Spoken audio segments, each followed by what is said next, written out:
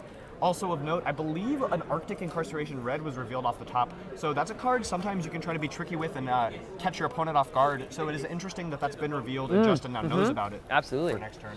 Those reveal off the tops off of things like Ravenous Rappels we might see coming out of Justin here if you wanted to keep that 2 block in the deck.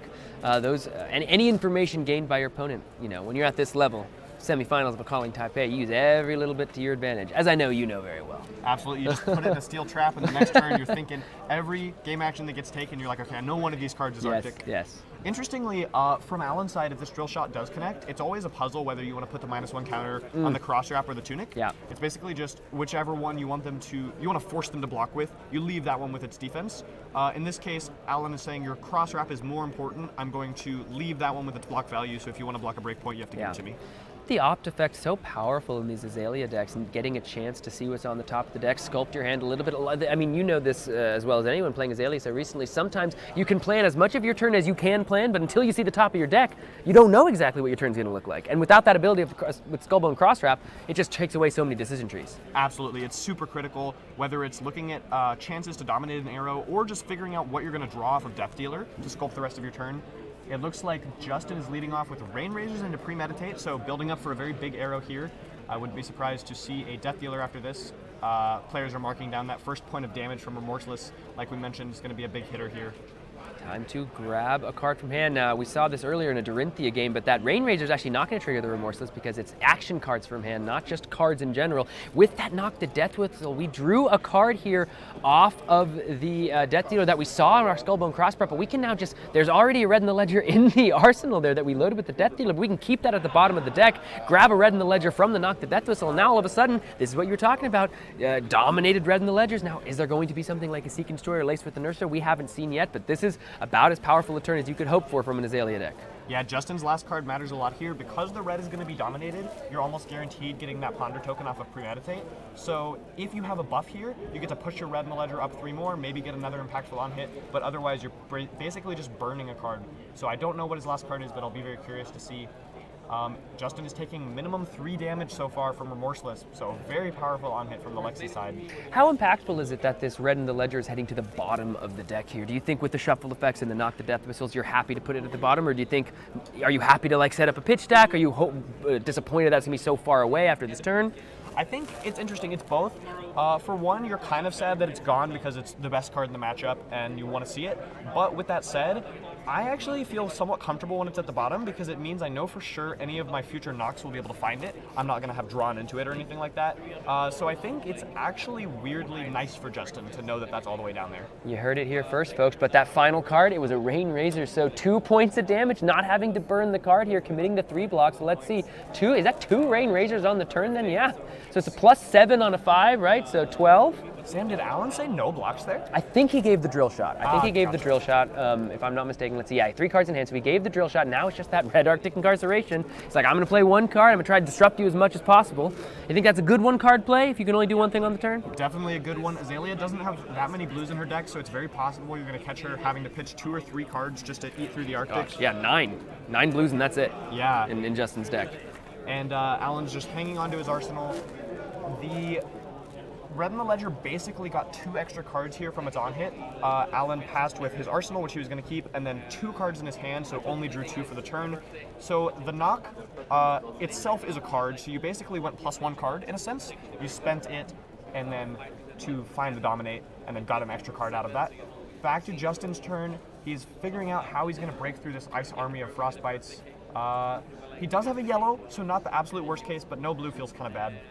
Gonna pitch looks like maybe even a couple of yellows, unless that's a Lace with Blood Red at the bottom. Can't quite tell, but we're gonna go ahead and activate the Skullbone Crosswrap, check out the top of the deck, reveal, I believe, a Lace with Frailty there for the arsenal. That's a good pump. It's a way, you know, if you want to Azalea it away, draw a card, whatever's on the top of the deck, but couple cards left in the hand here. Looks like, yes, we're just going to go ahead and put that Lace on the bottom, basically draw a card with the Azalea effect, and there's the other red in the ledger. My goodness, wow. Natty off the top. That is the 3rd one. Yeah, just opting into it with Crosswrap. It's got to feel good as Justin, just chaining these things, making up that life total difference from when Alan played the Remorseless. And that's another Premeditate. So a free 3 damage and you reset your arsenal. This is got to feel really good from Justin's side.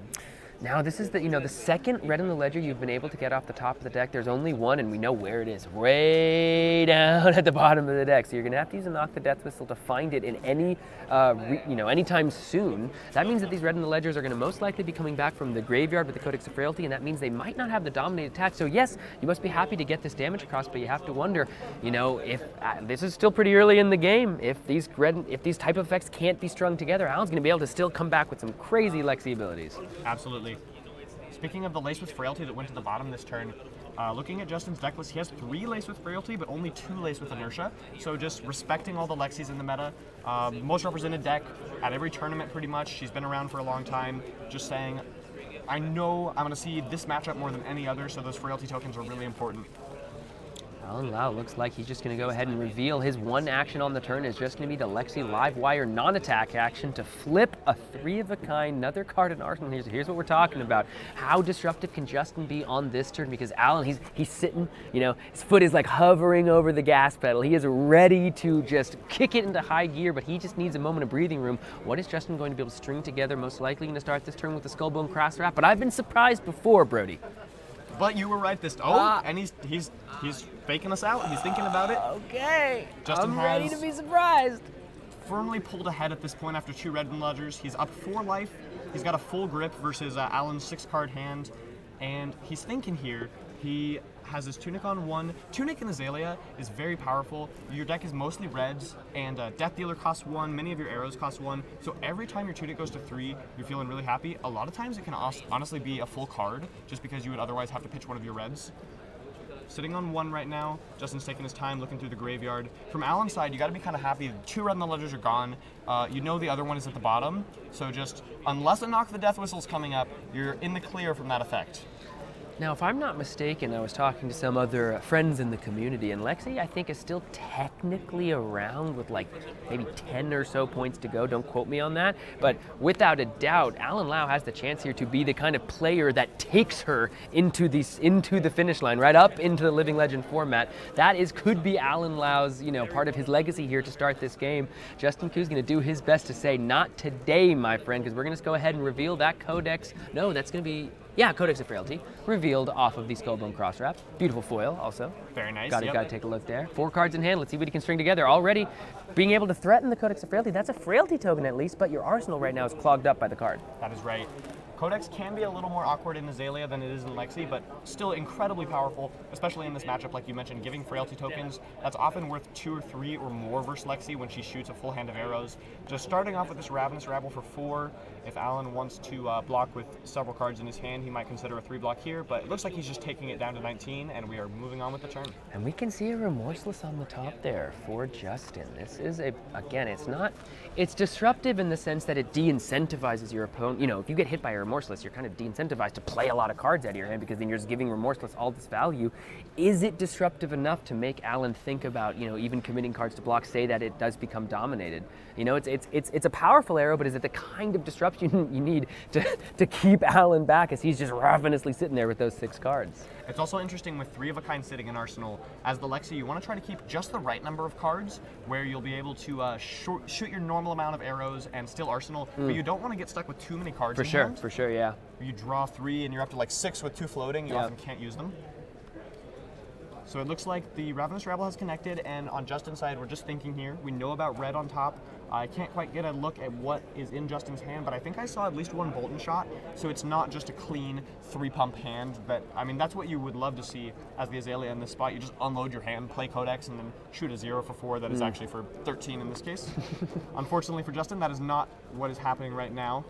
Yeah, can't get quite a clear view of the hand there for Justin, sitting at the 27 to Alan Lau's 19, folks. This is the semifinals of the Calling Taipei. It has all been coming down to this. We've had incredible world-class players battling it out throughout the weekend, and now just 4 remain. It's been such a great event so far. It looks like we might be getting ready to throw down the Codex of Frailty when poor Justin here is going to have to discard a card to the effect.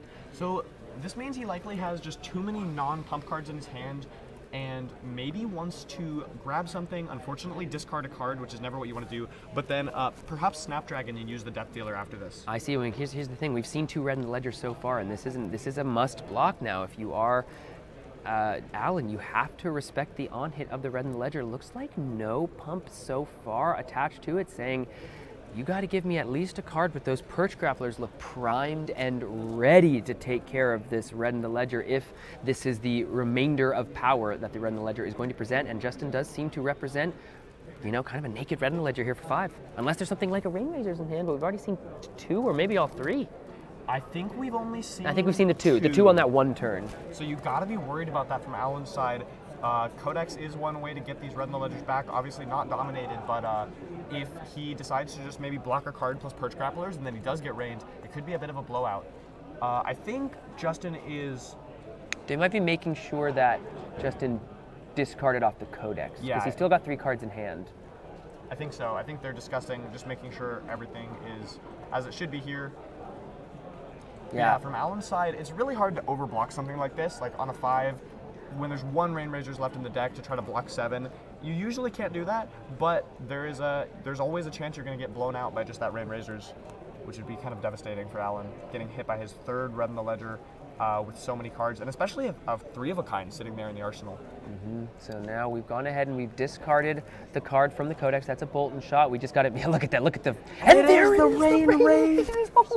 Wow. Okay, so there you go, folks. I mean, we said it was unlikely, but it was right there in the hand, ready to go. So 2 damage coming across. The Frailty token online. The Ponder token going to get just another card here. And now Alan, we've given the Purge Grapplers, and he only can do 1 action on the turn. That is 3 Red in the Ledgers that have connected, all I think while this 3 of a kind has been in Alan's grip. Oh my god. 3 Rain Razors played on these riddles. Heatseeker's going to come in for 5 here. On hit flips the top card in at the end of turn, but that doesn't matter because Alan has all these extra cards in his hand that he can't use. We almost clutched each hands there. We were like, oh my gosh, the Rain Razors. Honestly, I thought that I maybe caught a glimpse of it before, but Really? I wasn't sure. I did not see it. I just was like, that would be the part of the reason. There's so many pumps in the deck. It seemed like hard to imagine that there was no way to get that Rain Razor or to get the Red in the Ledger more powerful. And the answer was there was a way. It was 1 final Rain Razors there to bring it on over the blocking finish line, so to speak. This is just going to be a Heatseeker here. Looks like it did connect, and we're going to go ahead and load with Voltaire after the fact because it is an instant speed ability, so that 3 of a kind still ready to go. Now we've got a Hamstring shot loaded up, so what can Justin do? And this is a heads-up play from Alan, loading with Voltaire instead of just arsenaling. Letting the Heatseeker trigger, right? Come on through. Wouldn't that have worked? That too as well. You want Yeah. to guarantee it's a red arrow face up. You could hit a blue or something bad off the top. And also, if there was no Heatseeker, you would still usually want to load with Voltaire in this spot to dodge like weird interactive effects like Sleep Dart that are going to mess with your ability to flip face up. Sure, and Justin, he's probably running Sleep Dart. I think he is, yeah. Yep, a couple of them. 2 of them, yep. So we're back to Justin's turn. It looked like we flipped up a Remorseless with Cross Wrap, and we were going to just fire it off for a big old 11, Frailty and Blood Route on hit. So not really what you want to see from Alan's side. He does have that 3 of a kind parked there, so maybe he can block with, honestly, perhaps all 4 of his cards and then just fire off the 3 of a kind with Tunic. Now, yeah, that's a very powerful interaction. You give all 4 of your cards on defense and still most likely have at least, some things to work with here. It looks like we're just going to give 2 cards for lock. So that means a Frailty token, that means a Blood Rot Pox token, and the Remorseless effect. This is going to be an enormous amount of damage. So you have to imagine that 3 of a kind is going to have to put in a lot of work to keep Alan, with enough pressure here on this turn. Absolutely. We saw Alan's Remorseless deal a ton of damage to Justin earlier, and now the roles are reversed here as the Azalea connects with Remorseless. Frailty token probably even more painful for Alan than Blood Rot here, assuming he wants to shoot 3 arrows on this turn. Rain Razors is an instant, so no damage from Remorseless, and is going to pump up all the arrows Alan manages to play. So he's really hoping for a clean draw of 2 arrows and 1 resource card here. He does have the Tunic, so lots of resources available as long as he has the arrows to fire. And if you're going to take, 2 diseases from the pits and a Remorseless, I think Rain Razor's 3 of a kind is as good a reason as any. This is among the most powerful turns we've seen in modern Flesh and Blood. It's time for a Bolton shot, going to get buffed up by the Rain Razors, not threatening the reload, but just threatening damage here. This one is going to go ahead and... How does this work? Does it actually get played from hand from the Remorseless? You're loading it into your arsenal, so... Remorseless is just any action It's not. card. Doesn't matter if it's from hand. Right. Yeah. You just lose a life. So Bolton shot coming in for 6 go again here. No on hit trigger because the arsenal is filled up. And then I don't know what Alan's last 2 cards are, but if he has a blue plus any arrow, that is really what you want to see. Yeah. Get 2 more with this Rain Razors in play. And the thing about 3 of a kind, he was still able to commit 2 cards to defense here and save a bunch of life. This looks like perhaps a blue Searing shot if it's coming in for 5. I think it's a red, it's +2 and then -1 from Frailty. 1 damage on hit, so because he used his Tunic for this, it likely means Alan's last card is a red in hand, and most likely we'll just see him pitch that to fire off the Hamstring, unless it's perhaps something like a 3 of a kind. He did give this go again though, so unless he's playing mind games, likely just pitching it away.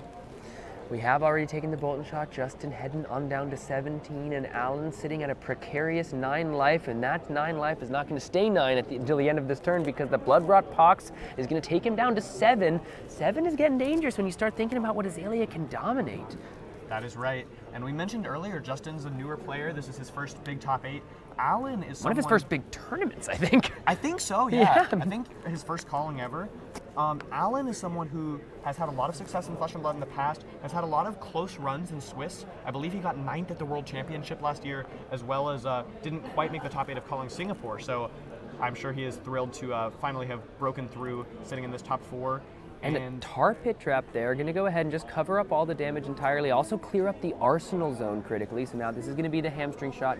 As you mentioned, the frailty bringing it down by 1. The Rain Razor's pumping it up by 2, but it looks like Justin's just going to accept the damage there, use all 3 cards in his hand plus that tunic to try to pressure Alan even more. He's gone down to 6 after playing the hamstring shot thanks to the Remorseless. It's time to use our tunic, load up with the death because we got a Bolton shot and the Bracers of Belief still getting ready to go, which can pump it up if we don't find a pump in our hand here.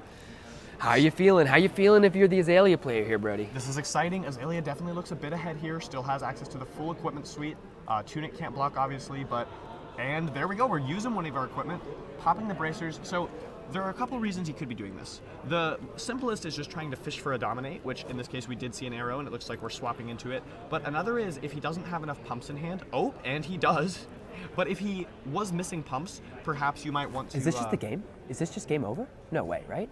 I think so. 13, oh my God. That's 15 dominate. Alan can block 4 with his equipment, 7, take 8, -2, unless he has a defense. Wait, does he even have run? An arsenal? He doesn't, unless he has reinforce the line or something. This is it. I don't see reinforce the line in the list. That's just a ton of pumps. Is he just making sure, like... I was going to explain the other use of belief, but clearly it was looking for a dominate because that is way more than lethal, this Sam. This is 15 with a blood rod and a frailty. And that is the game! Azalea advances to the finals of Calling Taiwan. Finals! The one Azalea in top 8. This is, I mean, is this Azalea's already biggest finish in a major tournament so far? Like an LSS, like big old tournament? I know there was an Azalea in the top 8 of Pro Tour and the Calling in Baltimore, but I don't think they didn't get second. No. They didn't at least get second, so Justin Koo has already taken Azalea further to the promised land than any competitor before, and from a player that has started playing the game only back in like early May. This is an incredible accomplishment from a new face on the competitive scene. Oh my God, that was insane. That was awesome. Huge congratulations to Justin moving on to the finals. That was a lot of red in the ledgers, Sam, and a lot of red in the ledgers that hit too. Yeah. 2 that were dominated, and then that cheeky Rain Razors to push the 3rd one over. The Rain Razors, when we were calling, like, I mean, I guess it could be Rain Razors, but we've already seen 2 of them, and yet there it was. You can see the beautiful play mat there for a player, and he only picked up Azalea, he said, about 2 months ago. He was playing Bravo at first because it was a little easier to acquire the cards, but then after enjoying playing that pre-con, he went ahead and threw down on the Azalea deck, went ahead and threw down on the Red in the Ledger play mat as well, and it has been serving him quite nicely. I mean, again, Alan, such an incredible luminary of the scene, has done so well. Everybody's excited behind us with another one of the events going on, but just getting to see a new face go all the way to this, at least, we don't even know how he's going to finish, but to the finals, it's incredible. Absolutely, and I am so stoked to see the hero Azalea in the finals. I played her last weekend at Battle Hard in Milwaukee. I really you almost played her for this. I almost did, yeah. I brought her and Lexi this weekend, and I ended up going back to Lexi for this one. But I am a huge Azalea fan right now. Really excited to see her make the top 8. I'll have to look at Justin's deck list to get some ideas. I was actually talking with him about the Azalea deck. My most enjoyable match of this weekend, but also the only one in Swiss that I lost. Was against Justin. Yeah, there you go. He totally wrecked me. Similar, like red in the ledgers, took me down, and then we had we spent the rest of the time having like a 20-minute Azalea chat. Oh, that's awesome. That's so awesome. I am thrilled to see him in the finals. Do you know what the other semifinals is? It's Nyx Dromai versus something else. Yongzhao's Azuri, which admittedly a tough matchup for Azuris historically. Oh, so Alan was Lexi's last hope for this event. This event, Lexi. So Newson saying, and I'm excited to have him back in the booth because he's gonna look me in the face and say, "I told you so," because he said, "Lexi's not winning the tournament." He looked me in the face. He said, "Lexi's not winning the tournament." He also told me that Icelander was definitely going to win the tournament. That didn't come true, but I mean, he's been calling his shots all weekend, and to be fair to the man, he absolutely nailed it. Lexi to Al now, congratulations for the semifinal finish, but Lexi, the boogeyman of the format, not going to take it down. It's going to be one of 2 heroes from the pits or a Draconic Illusionist. That is right. From Justin's side, I gotta think versus Uzuri or Dromai. both can be weird matchups. Both are like not traditional. Yeah. Azalea really preys on normal aggro decks that just like can't deal with Red in the Ledger well, don't have any permanents on the board. Uzuri is more quote-unquote normal than Dromai, because Dromai makes all these permanents and interacts with the game in a really weird way. Sometimes can go tall on defense, like Nick is playing the sand covers and a lot of D-reacts. But Uzuri is really good at targeting your arsenal, which Azalea really wants to have every turn. Uzuri can do a lot of sneaky stuff to mess with you and preys on Lexi. And I haven't played the Azalea-Uzuri matchup much, but I think it is one, there's a lot to consider. There's always the fear that you could go to Fatigue as Azalea, just a lot of scary stuff that could happen. But I bet Justin would probably rather play against Uzuri than Dromai still. I really don't know. That's such an interesting semis to have to think about. We just got word from our producer that the life totals of the other semifinal matchup is in single digits. 2 and 1, and I mean that's a couple burn them all triggers, or that's like a flick knives, depending on who's on what. I don't think unfortunately it's gonna be too quick to try to get like live footage over there. But that I talked a little bit to Young Zhao. I said, hey, are you gonna fatigue the guy? Or are you gonna try to race him? He said, I'm gonna clear dragons if we're around 30 or 40, but then when we get to around 20, I'm gonna throw all the damage at his face. So. I mean, this guy's been running through tables left and right. We're going to see Nick Butcher, as you saw, formidable opponent in his own right. But if an Uzuri can take him down, that'd be incredible to see. Absolutely. Nick is the current reigning champion from Calling Singapore. So he won the last Calling here in Asia. And I think in general that matchup is quite Dromai favored. As Assassin, that's one of the decks you really don't want to see. So just the fact that it's down to 2-1 is in its own right impressive. And if the Uzuri player manages to take it down, clearly he has a good plan into the matchup, understands it, knows how to pilot his hero. Oh yeah, I mean he's already in the semifinals of the Calling. You have to imagine he's got a good game plan with these heroes. Man, that was a crazy game though. The one we just watched, final turn, I was not ready for that at all. Just on a Bolton shot, just like. Brrrah. Yeah, I was getting ready to like dive into like the different reasons he might be popping bracers, and just like pump, it's done. That's the game. Oh my goodness me. Well, yeah, I'm like a little speechless after this. What do you say? Looks like Nick won. Looks like Nick won at the end, yeah. So Nick Butcher, we're getting word. It looks like he might have taken it down at the end. So that means our finals match very well might be set. Nick Butcher, Dromai, current reigning Calling Singapore champion for this kind of region, up against Justin Koo on the Azalea deck. That is, again, I don't think Azalea is happy to see either of those matchups between the Uzuri and the Dromai. And Justin, a newer player, but absolutely an incredibly formidable tour de force. What now? You just give me a quick, before we let those players get on ready to go, just talk to me a little bit about the matchup. I think you might be kind of pulling for Azalea, especially because Nick did knock you out of the tournament. So if you're Azalea here, how do you win that game? First of all, I thought you were going to just be like, I don't know, couldn't tell you. I don't know, but I have some ideas. Yeah. I like both of these players, but hero-wise, I definitely have to root for Azalea. Also, Justin's kind of the underdog here. Nick is a recent Calling champion. Justin, his first time bursting onto the scene. As far as the matchup, I think that the number of D-reacts and prevention effects in the Dromai deck matters a lot for how it goes. And we know that Nick is playing multiple sand cover, full suite of Sinks and Fates, I believe 8 total defensive cards. So that's kind of like right on the cusp of several, but not an overwhelming amount. From the Azalea side, you want to still dominate Red in the Ledger. Like, that is still as important as it is versus other decks, but the matchup is weird because if Dromai can slow the game down and develop a board of dragons, it's a lot harder to clear those in Azalea than some other heroes. You have Bolton shots, which can have go again. The best one is Ravenous Rabble, a clean 4 go again to pick off a dragon. E-Strike can be helpful as well for that purpose, but in general, Azalea is a very go-tall hero, so you have to either kill the Dromai quickly or hit them with effects like Red in the Ledger that stop the board from swinging, because it's very hard to actually get rid of the dragons. As far as popper, I was literally just reading. There's 4. 4 poppers. So 2 Battering Bolt, 2 Command and Conquer. A solid number for sure. That's the one other way to stop the Dromai in their tracks. But 4 is more than I think we see in most Azalea decks. I think it ranges maybe from 2 or 3 to 6. Kind of right in the middle. Hopefully for Justin, he can draw those early and off, and like at opportune times. I think it'll be a really interesting matchup. Nick, obviously incredibly skilled, knows how to play his Dromai deck. I would give Justin the edge going in, but I really don't know. Wow, Justin the edge going in. Heard it here first, folks, from the boy wonder himself. Actually, I can't.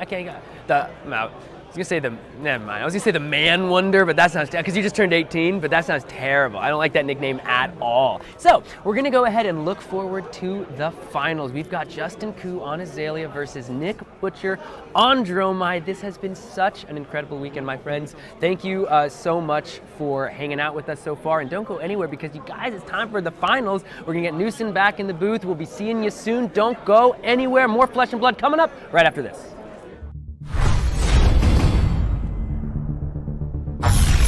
Welcome to Metrics, the greatest city in Wraith. Not because of our soaring skyscrapers, advanced technology, or even wealth and power. But because we built this place from the ground up, with nothing but bare hands and brilliant minds. No ether, no divinity, just a spark of genius. Greatest city in Wraith? Yeah, right. Let me show you the truth buried underneath this scrap heap. Metrics was beautiful until they steamrolled it into a parking lot. Now, it's survival of the fastest. And if you can't keep up, then it's off to the junkyard.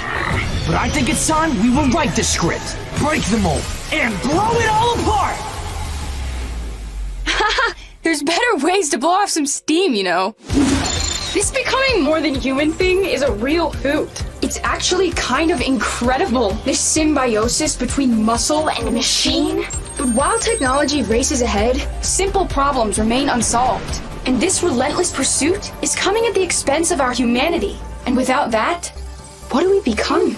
Maybe, when we can see our way forward. When the bombs go off. When we transcend all limits. The future will be bright.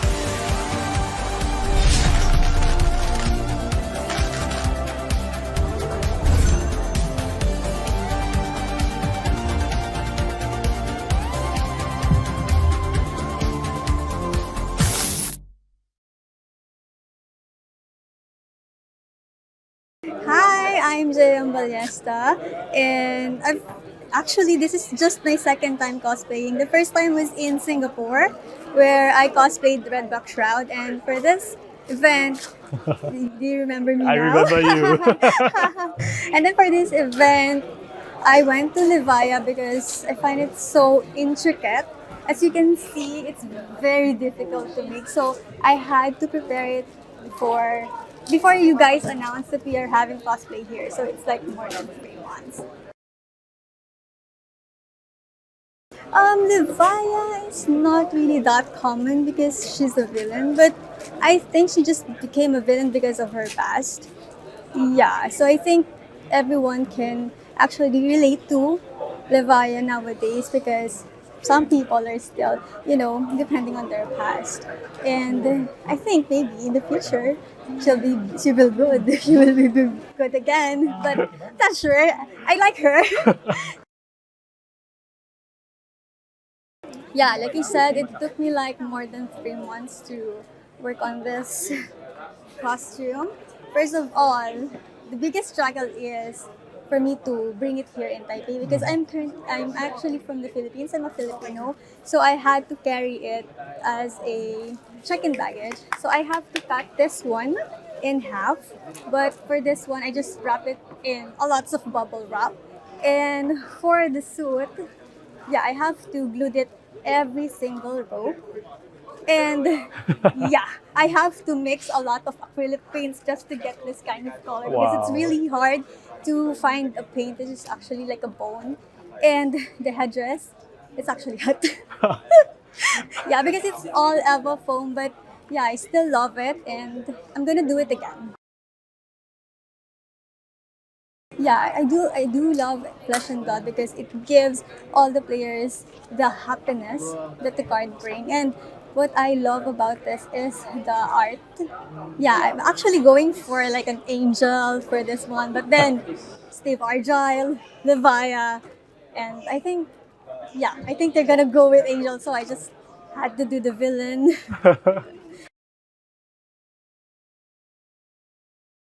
Hey everyone, Elliot from 12 Juice here at Calling Taipei. How has the calling been so far? Oh, I love playing at these tournaments. I miss the one in Singapore because I was casting that game. So I decided I need to play competitively, come over here. I lost my voice, probably eating too much of the night market stuff like Rao Shi and whatnot, but having a great time. I'm a known illusionist one trick, so I brought Dromai instead of Prism this time. Having lots of fun with her. I've been playing this deck for a couple of months now. Very prepared for the meta. It's finally suited for her. I think the meta is pretty warped around Lexi, but people are finding all sorts of great ways to counterplay. Even the Lexi decks at the top tiers are all looking slightly different, so that's wonderful. I'm very surprised. A lot of the Icelanders showed up, Dashers showed up. I even saw a Riptide on my X1 table just now, so that was absolutely crazy. I'm super hyped to see what happens after this, but so far, everything you know and love, but better and more fine-tuned. I'm very excited. I think the 3 new heroes from Bright Lights bring a lot to the table. I don't think they're going to be great in this current meta, but once Lexi leaves the format, I expect to see some Dash IOs come into play. I for one, am going to be one of those idiots going to be experimenting, trying to sneak in a Max Velo Boom Grenade or something. It's going to be a fun limited set as well. I'm fourth. At this point of recording, I'm fourth in ELO in Singapore for limited. That's not a lot, but hey. So I'm actually very excited about that.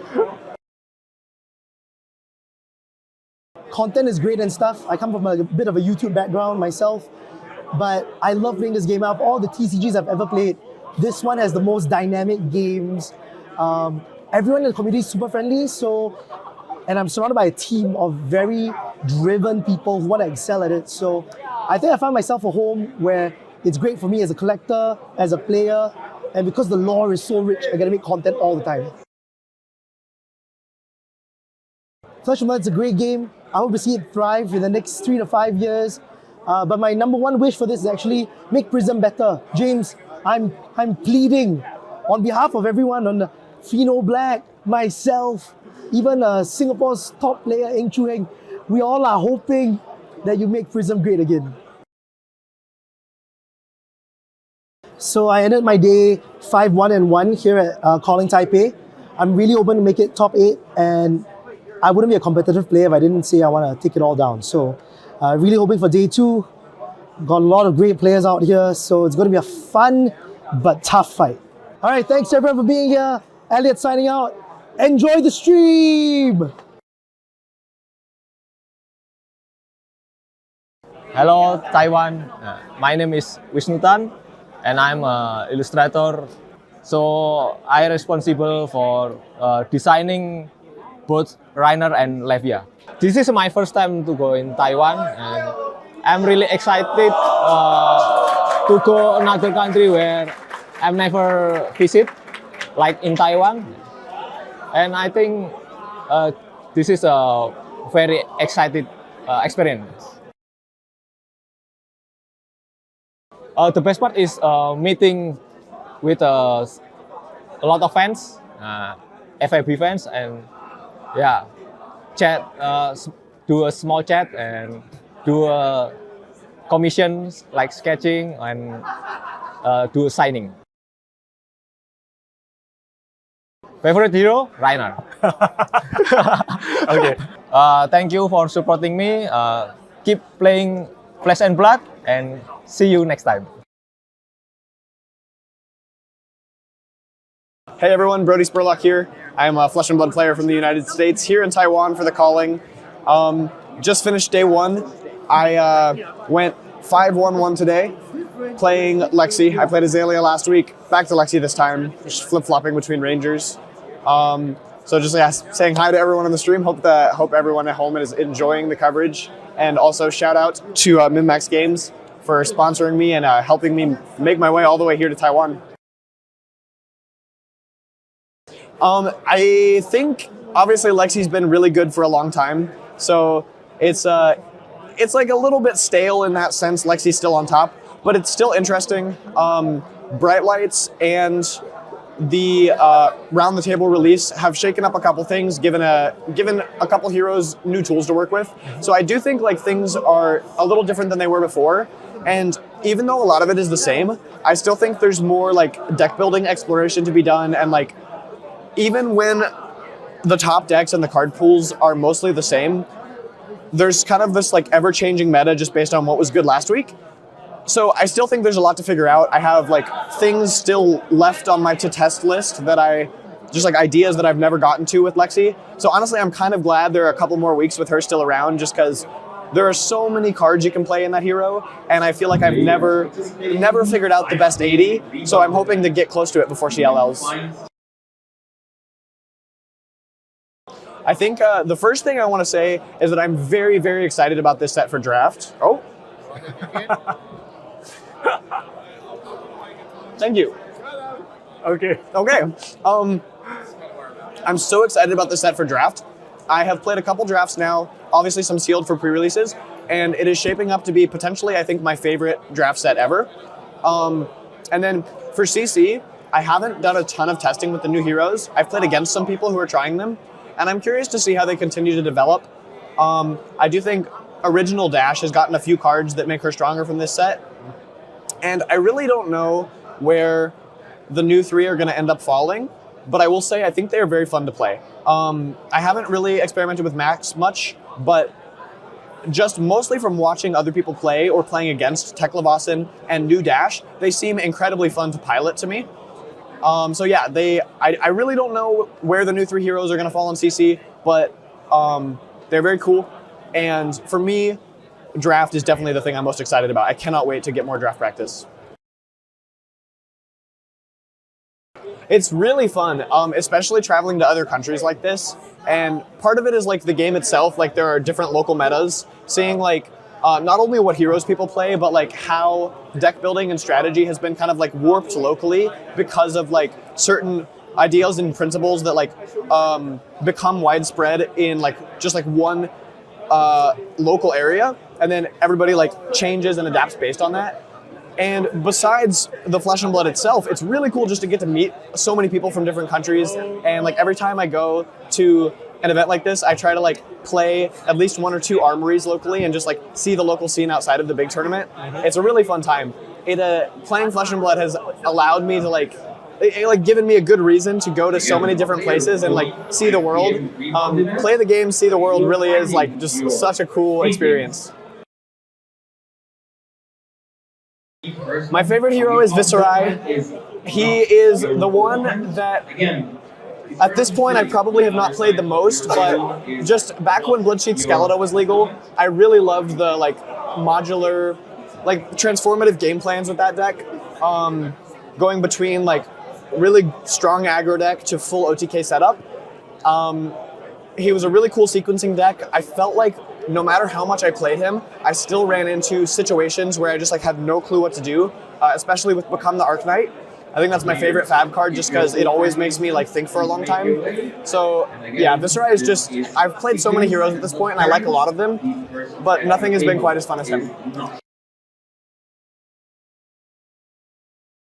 I'm Federico Musetti, I'm an illustrator, and I've drawn so many cards for Flesh and Blood, such as the Librarian, the Library of Solana, Tomeltai, as well as Chain, Lexi, and many other cards for Flesh and Blood.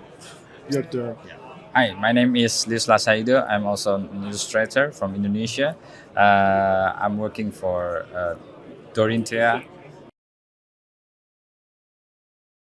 I've always drawn by myself, and for me, I used to do such as comics during my young age, and then I discovered digital painting with software like Photoshop and so on, and then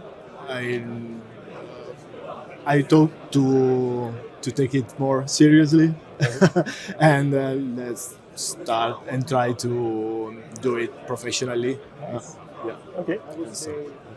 Yeah, so I was working in studio in Indonesia. It's called a Caravan Studio. At that time, I learned a lot there, and then after that, I become a freelancer and learn self-taught in YouTube, and then yeah, that's it. For me, it's I start.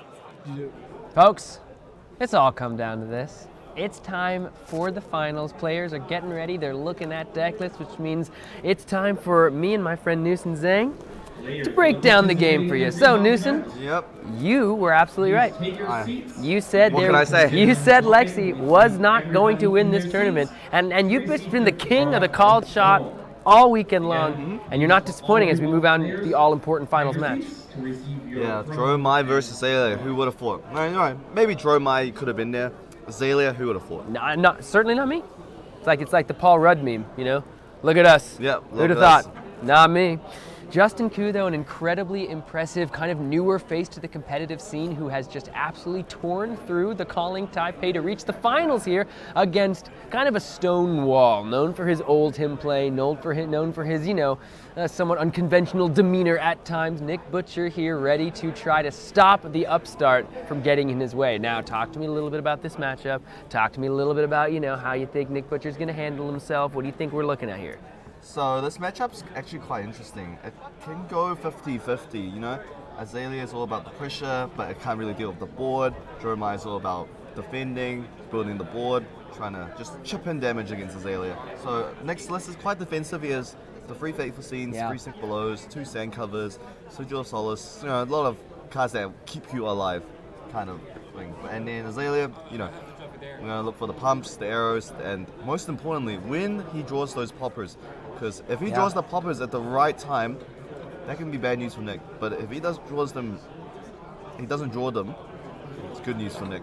Yeah, I mean, only 4 poppers in the list, 2 Command and Conquers and 2 Battering Bolts for Justin. I spoke to him a little bit right before the game. I said, all right, what's the game plan? I want to let the people at home know. He said, present as much damage as I can. Take 12, take all the cards out every time I can. Present over 12 when it's possible. If Nick decides to take a bunch of damage to establish some dragons, hopefully I have a Ravenous Rabble. Hopefully I have a way to clear, but otherwise I'm just going to throw the farm at him. And honestly, I know it's hard to expect, but Dromai has never won a Premier event. I mean, neither has Azalea. Neither has Azalea. But you know how Dromai has always been so popular. Yeah. It's always been one of the most represented decks in tournaments, but it's never been able to close off a win. That's true. Now, can Nick Butcher finally give Dromai its first Premier win and kind of keep his APAC title? He would have won Singapore. Yeah. And if he wins this, he'll have Taiwan in his bag. Okay. So that's pretty impressive. Yeah. 2 APAC callings in a row. And he's what? He's like pretty close to number 1, if not number 1 elo right now. I think he's number 1 elo after this event for sure. All right, coming down, but you got it. I think some Ravenous fans on both sides of the aisle here. You got some Dromai fans out there. You got some Azalea fans out there that are just absolutely stone cold nuts for their heroes, and neither of them have been able to convert to a premier win at a premier event. So this is the opportunity for one set of fans here in the Flesh and Blood world to watch history take place. And I'm so excited to have a front row seat with you. Yeah, 100%. We were here at the start, and now this is the last round. Might as well close it out. You know what I'm saying? Might as well close it out together. What are you seeing in the deck lists that you want to bring note to? I said there's those 4 poppers here. He runs, the Rainbow Lace, only 2 Lace with Inertia. We've got the 3 Ravenous Rabbles there. Looks like, we've seen those Sigil of Solace be used. The Tar Pit Trap, probably not going to be too relevant in this one. The Sleep Dart, though. Sleep Dart, if he's able to turn off Dromai's ability to make Ash and give the dragons go again, that could be huge. Only 2 in the list. 3 Sigil of Solace as well. That can definitely come in handy in late game. Whereas if you're on 1 and you play Sigil, that survives 3 APAC swing turns instead of just having 3 cards that block. Yeah, I like this. Justin's also going a little bit, beyond what's expected with a bunch of like little random 2-ofs and 1-ofs, you know, only 2 infecting shots, 1. Oh, you should look at the next thing Right. if you're into the 2 and 1-ofs. Oh, okay. Well, I'll take a look at that. Yeah. But I just like that 2 sleep darts, 2 sink belows, the 1 searing shot. Saying I want some of these cards, but I don't need to play 3-ofs like everybody's telling me I need to play. You're looking at over here to see some 1-ofs. Oh wow, only 1 Tomeltai. I mean, that's interesting. That card's so I know. powerful. He's seen it like every You know, game, you'd think he'd want to run 3, but only the 1 Tomeltai. It's almost like it's legendary or something. But I do see, wow, only 1 Burn Them All registered. Now that's actually pretty interesting. I guess he's not necessarily needing to value that arcane damage in the same way. I was with Hayden. So their point of this deck was to maximize the efficiency on your tome draws. You want to build the board with your tome draws. That's why the 1 Burn Them All is there. You don't want to draw multiple Burn Them Alls because they're not actually establishing the board. Yeah. That makes sense. Yeah. Also, now that it's top 8 and these deck lists will be released into the wild, we can talk about, I'm not sure if it has been shown up on stream yet, but there is that pretty unique card. He's got 3 of Cadaverous Contraband in the list. Yeah, we probably won't see in this matchup. Probably won't see in this matchup, but what do you think it's there for? It's for the mirror match. Yeah. 1, it's a popper. 2, it has that, when it hits, you can put a non-attack back on top of your deck from your graveyard. Yeah. Very huge. All your dragons are non-attack invocations, right? So. Yeah, I mean, this is the thing, you know. Nick, twice. Right, like, Dromai here in the finals, Nick potentially having the way to take her across the finish line, and it's often when players do take heroes that are struggling to the promised land, it's due to innovation. We saw that with Charles Dunn, it's making Briar ascend to living legend at US Nationals. Here we see Nick potentially off the back of a pretty interesting choice, less Burn Them Alls, more Cadaverous Contraband. That's not something people might have expected coming into the tournament, but it is that kind of innovation that can help these heroes get over the line. 100%. Nick, most importantly, one of the most powerful cards against Azalea, Warmonger's Diplomacy. Nick's only playing 2 copies of that. This is true. So 3 Passing Mirage, 2 Warmonger's Diplomacy, and 1 Ember Moss Enipi. yeah, I asked Hayden if it was a meme, just to, Just the one M? check the one he said, but apparently he's just we're missing a blue, a text of 6, off to the races. Yeah, and you can pitch 2 into it, make a couple ash, which I think we did see happen at least at one point so far in this tournament. But the players here are getting ready. They are shuffling up. Now, I think a lot of people might be kind of doomsaying. I'm, talking to some people out there, just imagining out there in the world. People might be thinking this is a complete non-game waiting to happen. Dromai's just going to run over the Azalea. And yes, perhaps there is a chance that the Dragon army grows too large, but Azalea has plenty of game. Azalea has won plenty of times into Dromai, in competitive events throughout Flesh and Blood's most recent season. So it's going to all come down to these 2 players, where they find their cards and the way they decide to deploy them. Look, they didn't make the finals for nothing, right? They 100%. They definitely know how to play this matchup. So it'll be quite a master case showing Justin versus Nick. And it looks like we are ready to go, folks. The equipment has been presented. The fist bump has been extended. It is time for the finals of the Calling Taipei. Nick Butcher on Dromai versus Justin Koo, the newcomer, on Azalea. You ready? You're ready. Let's get into it. So it seems like Nick was the highest seed, so he will be going first. Just going to go ahead and do what he has done many times, which is go ahead and pop that gold on the first turn of the game. Is he going to find the tome, as we've seen so many times? Doesn't look like it, but at least he's drawn a card and made 2 ash to start off his finals match. All right. Oh, Yundarai, great Dragon have. Pretty good to start off the turns. And then Arsenal a sand cover for those, 10, 15 damage.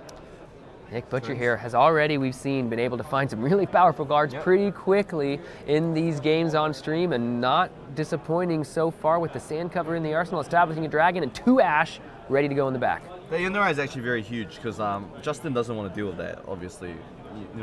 Throwing a 6, you have to throw a 6 power attack, 6 power plus attack on it. Right, go for the life, right? Yeah, right. Now this Sleep Dart, again, only 2 in the list here, and if it was to be dominated, would represent a way to turn off the Ash generation and turn off the Go again from Dromai, because those are on the Dromai card, not on the Storm of Sandakai, but this is just going to be a 11 power Sleep Dart coming in off the back of a Premeditate and a Lace with Blood Rot. No Dominate, but Justin does have a card left over that he can set up for himself for his next turn, because Azalea always does so much more powerful things when they're able to start the turn with the Skullbone Crossrat. Alright, so just Sleep Dart with a Lace of Blood Rot and a... I still can't pronounce that word. Premeditate. Premeditate. I got you. Yeah, coming for 10. I think, yeah, maybe even more. I think 11, you got the 3 on Three, each. 5, 11. Yeah, 11, there you go, 11. there you go. It's going to be representing the ponder, which is not as impactful because we already have the card in our hand. But again, having the choice might be cool. Oh no, sometimes there is beneficial. Maybe that's a 6 power. Right. If he ponders, draws another card, he can keep 6 power in his hand and not have to arsenal. Sure. You never want to arsenal your 6 power. Definitely. Looks like we're going to go ahead and just commit, at least so far, the Kyloria to the block. See if there's any other defense reactions, sand covers being wished to use. We do see at least one in the hand. Sand cover and Kyloria now immediately. Thank you. 7, 11. And the sand cover, that's going to perfectly cover it up. That's going to be 8 plus 3, exactly 11. So we did our job for Justin. We presented a lot of damage, but those 2 4-power defensive cards proving very important here for Nick. Now, we did have that Wave of Reality, which we'll have to be keeping an eye on because the Wave of Reality and thus the Spectral Shield afterward. Oh, that is very good. I Kyloria into a Azalea. No, you can't block with your armor. Yeah. The Azalea basically cannot block with your armor until like the very late. And now, that demands 2 cards, or Nick's going to be drawing a card. There's so many possibilities he can draw. Yeah. Chromai, a Snatch, another one, the defense reaction, right? That heads right to the arsenal. The question is, there are a couple cards that could be good for Justin here. Tar Pit Trap would still affect the Kyloria because the Kyloria does have go again, so Tar Pit Trap would turn off the on-hit effect. A Popper here, I'm sure, would be nice for Justin to see. Just go ahead and clear that off the board, and there we go. There's the Battering Bolt going to go ahead and just make Kyloria explode, pop into thin air. So 3 more Poppers. 3 more Poppers to work through, and Nick Butcher's going to be keeping a close eye on those Poppers and make sure that he's aware of exactly how many have been used to blow up his precious dragons. Alright, so it's really good for Justin right now. Nick has no arsenal, so there's no defense reaction that he has to worry about from the arsenal, so a dominate attack usually will get through quite a big chunk of life. Let's go ahead and begin the turn. Show the Deadeye off the Skullbone Cross Wrap. Both players going to go ahead and take a think. Justin about what he wants to do. Nick about what could be coming his way. Got a bunch of cards left there in hand. Looks like perhaps a Bolton Shot, but can't entirely be sure. You couldn't, if that's a pump, you can Azalea into the pump. Basically, filter your arsenal into a separate card. If it's an arrow, of course, going to get that dominate ability. Azalea proving such a versatile hero. That hero ability can be used in such a variety of ways. The Deadeye is actually very good and interesting because it has that aim counter effect. If it hits, you get a look at the hand and rip a card. Rip a card. We haven't seen the Crow's Nest be activated so far, but it looks like we are just going to go ahead and go the Deadeye into a Seek and Destroy, and we're going to go ahead and grab Code? Grab a card with Codex of Frailty. Probably Sleep Dart. Yeah. That's going to be another big ol' 11-power Sleep Dart. And now, are there any attack actions in the graveyard? No, which is why Justin went and checked the graveyard, because unfortunately, because Nick hasn't blocked or used any attack actions, he does not have to put one into his arsenal and thus does not have to discard a card, meaning that this 11-power will be able to be dealt with if he wants to use, say, 4 cards. Or, his equipment or the Wave of Reality, see how he wants to shore this one up. Maybe just 3 cards, play out a red, attack, and then attack with Yindarai. Yeah.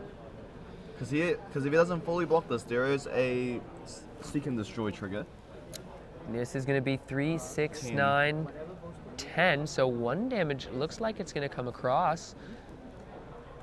Right? 3, 6, 9, 10. So. Dromai will be asleep. Yep. Good night. Sleep tight. Don't let the Poppers bite. Got a Spectral Shield left over. Let's see how that 1 card wants to be used. It's going to be a Ravenous Rabble, like you said. This is going to reveal a second Yindarai. I think an underrated marble, in my opinion. I think the Yindarai art is fantastic. Do you like the color green? I do, but okay. I just think it's so pretty with all the leaves. Now, if that 1 damage did come across, the dragons don't have go again, but because the Ravenous Rabble will have go again, we can still attack with the dragon, because there's only 1 dragon on the field. Yep.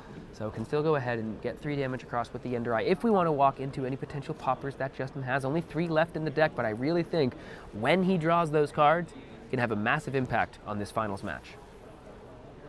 He ideally wants to draw the poppers, mid-game where he's on 20 life, next on maybe 10 life, and that will actually really impact the game if he can find those poppers at that right moment.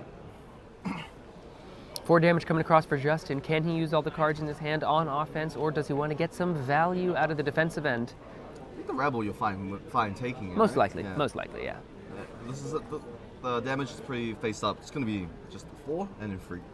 So 7 damage. If you can do 15 damage back, I don't see why you wouldn't. Seems like an exchange that Justin would be a fan of.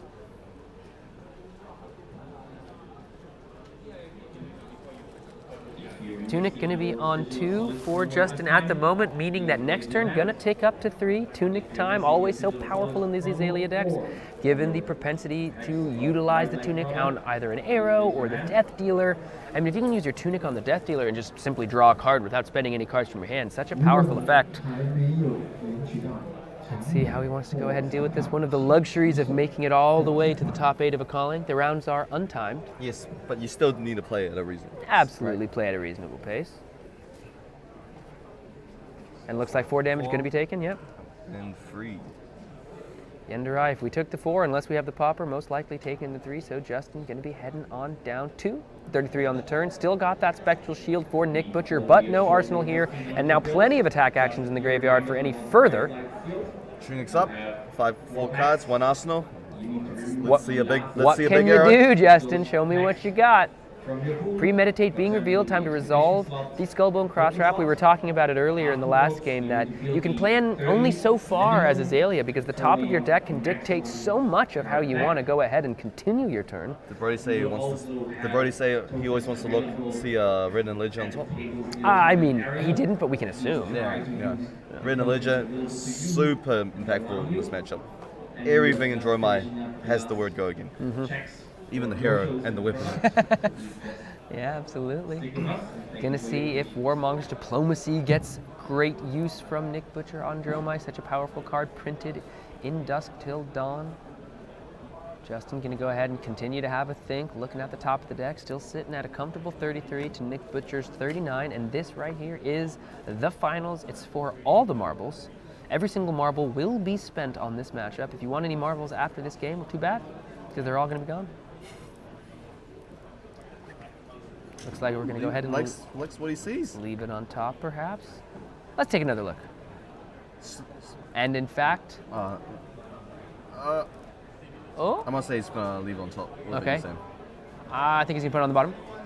I kind of cheated because I saw him going for it, but it did seem like no, I saw him going for a challenge, but he was thinking really hard. Yeah. So it looks like maybe this turn there won't be a dominated error. Yeah, well, because if we don't know what's on the top of the deck, most likely just going to go ahead and draw whatever is under the card we got to see with the opt. Now, like we talked about, such a powerful play, Tunic into the Death Dealer. So let's see what's on the top. It's just a drill shot for the arrow loaded. Now, Justin did not have any knowledge of what that card he just drew was. So now all of a sudden, time to make some different calculations. Can you use all the cards in your hand? Because this drill shot, full pumps. Yeah. Let's see. So that's +3.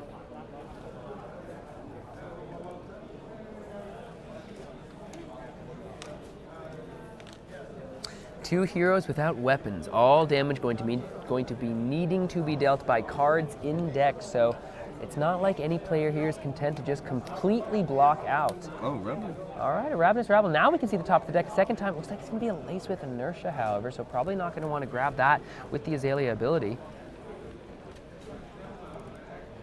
So Ravenous 4. Still threatening the Ponder on hit, even though we haven't gotten the +3 bonus from the Premeditate, because that's only going to affect cards coming from the arsenal. But so that's drill shot will be coming for a minimum of 7. Minimum 7. Still a couple cards left in hand, depending on if Justin wants to keep a card for his arsenal after this turn. The thing about Yenderai, like you talked about, you have to put a fair amount of damage into it, and it looks like that Ravenous Rabble not going to want to just go ahead and take care of that endurance counter. Going to just do 3 damage thanks to the Spectral Shield diving in front of it, soaking up one of the damages there. Next happy to take the 4. 3. Ponder being made as a result of the Premeditate. So now we're maybe a little okay with throwing our entire hand down because we know we're going to get to draw a card at the end of this turn no matter what, thanks to the Ponder token. 3 cards left in hand. One of them is a mystery card from Justin. He didn't know it was on the top of his deck. Just drew it off of the Tunic into the Death Dealer. Not open your packs yet. If you're started, please put them in a single face down pile in front of you.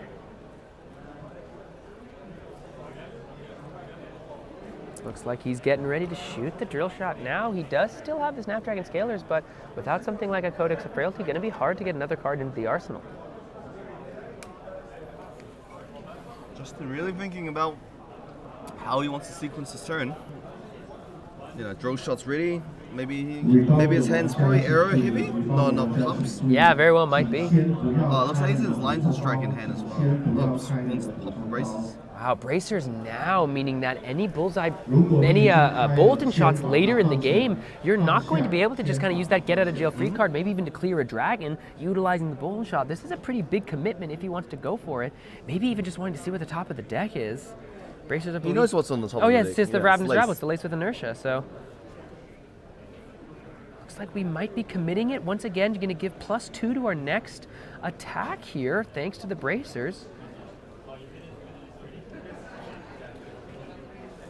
Okay. Maybe a cute play could be a line strike, going 5, draw a card, drawing that lace, popping the Snapdragon Scalers, and drill shot for a solid 10. Wow. So this would be like a 10 for 21 damage turn. Yep.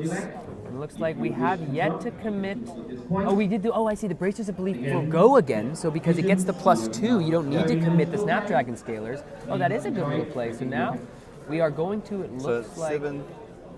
This is just going to be the drill shot for 7. So just went the go again, didn't use the draw card, used the Bracers of Belief to pump up the 5 with the go again to 7 to clear the Yendurai. Now we're sending the drill shot for 7, so we're threatening that Flame Scale Furnace. So still a cute play, you know, still a very cool play. Really there. giving respect to the Yendurai. Yeah, and utilizing the Inline Strike, but not wanting to commit the Snapdragon Scalers, especially because Justin here gave the Bracers of Belief, we might need to use those Snapdragon Scalers on something like a Bolton shot or other arrow, because the Bracers of Belief can be used to power up the Bolton shots and give them the go again as well. So yeah. So this might be a 2-card block plus Furnace. We probably will see the Furnace get used unless Nick has a defense reaction. Don't want to lose that value. Why take 1 damage for no reason and lose our block? So let's go ahead and give another Yendurai and an Uvia to the cause. And now the Ponder token's going to go ahead and resolve. So Justin did stick an Enlightened Strike in hand. Does have an Enlightened Strike in hand. So we don't know if that's an Enlightened Strike or a Lace with Inertia there that he put into. One of the most annoying cards for, as in my opinion, dust up. 0 for 4. You have no equipment. You're probably not throwing 2 cards to block this. So this will probably create Nick and Ashwing.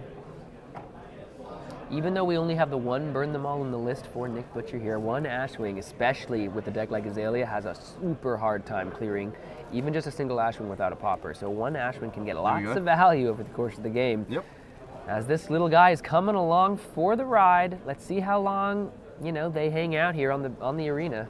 Now it's Justin again, 4 cards with an arsenal. And it looks like it was that Enlightened Strike sticking around in the arsenal, so we know there's a Lace with Inertia in Justin's hand because he drew it off the Ponder token. So we're going to go ahead and begin the turn, opting with the Skullbone Crosswrap. Justin's already down to 29 here, so hasn't taken too much damage, but also Nick Butcher sitting at a comfortable 36. Only 1 dragon on the battlefield, so a good, you know, small silver lining here for Justin, but haven't been able to pressure the life total all too much. How are you feeling about this state of the game we're in, with the resources that have been used, the lack of dragons, but also the lack of disruption for Azalea? Where do you think we are at the state of the game? I think Nick should be I think Nick is slightly ahead, but Justin's yet to have one of those huge 15 damage dominated arrow attacks. Yeah. But last turn it was good, but he kind of used 7 damage just to clear the Yendurai. I don't know if that will come to bite him. Yeah, that's a lot of damage that we had to commit to the turn 0 Yendurai. Yeah. Gonna be a Fate Foreseen here. One of those. Look at that. It matches the playmats. It's gonna be one of the most beautiful sights you'll ever see in Flesh and Blood. Gonna go ahead and cover up for that damage. We resolved the opt on the Fate Foreseen. Now it's time. Only 1 damage coming across. Gonna pitch a Rain Ragers away for 2nd cycle. Get that to the bottom of the deck. Bolton shot. We have the Lace with Inertia right there. It's gonna go ahead and pump it up. Here's 7 more damage. We've already committed a 4-block defense reaction, but it does look like he has another one in hand. So this will be perfectly blocked. Most likely going to commit the 3-block plus that Sink Below to defense here. Thamai going to go ahead and join the cause. And now Sink below, going to cover it up entirely. Don't want to spend that last card out of our hand or put it to the bottom of the deck with the sink below effect. So obviously something Nick wants to keep around for some reason. We'll see why. This is just that 1/8 Ashwin coming across. Yeah, and look, if it attacks 29 more times. He wins. Yeah, exactly. There's his game plan. Now I see why he's gotten so far. And I see the type of analysis that landed you the coveted job. I know, right? At Legendary Studios. No, but that Ashwing will be annoying. No, without a doubt. I think the Ashwing will probably deal 10 damage by itself. I mean, it's just so hard. It's so hard for Azalea to deal with. You're never going to commit an attack on that or a pop on that unless you really need to. And okay, it was. Sigil? Yeah, I was going to say, we kept a card in Back to hand there, 39. so that's going to be the Sigil. Next on a really healthy life.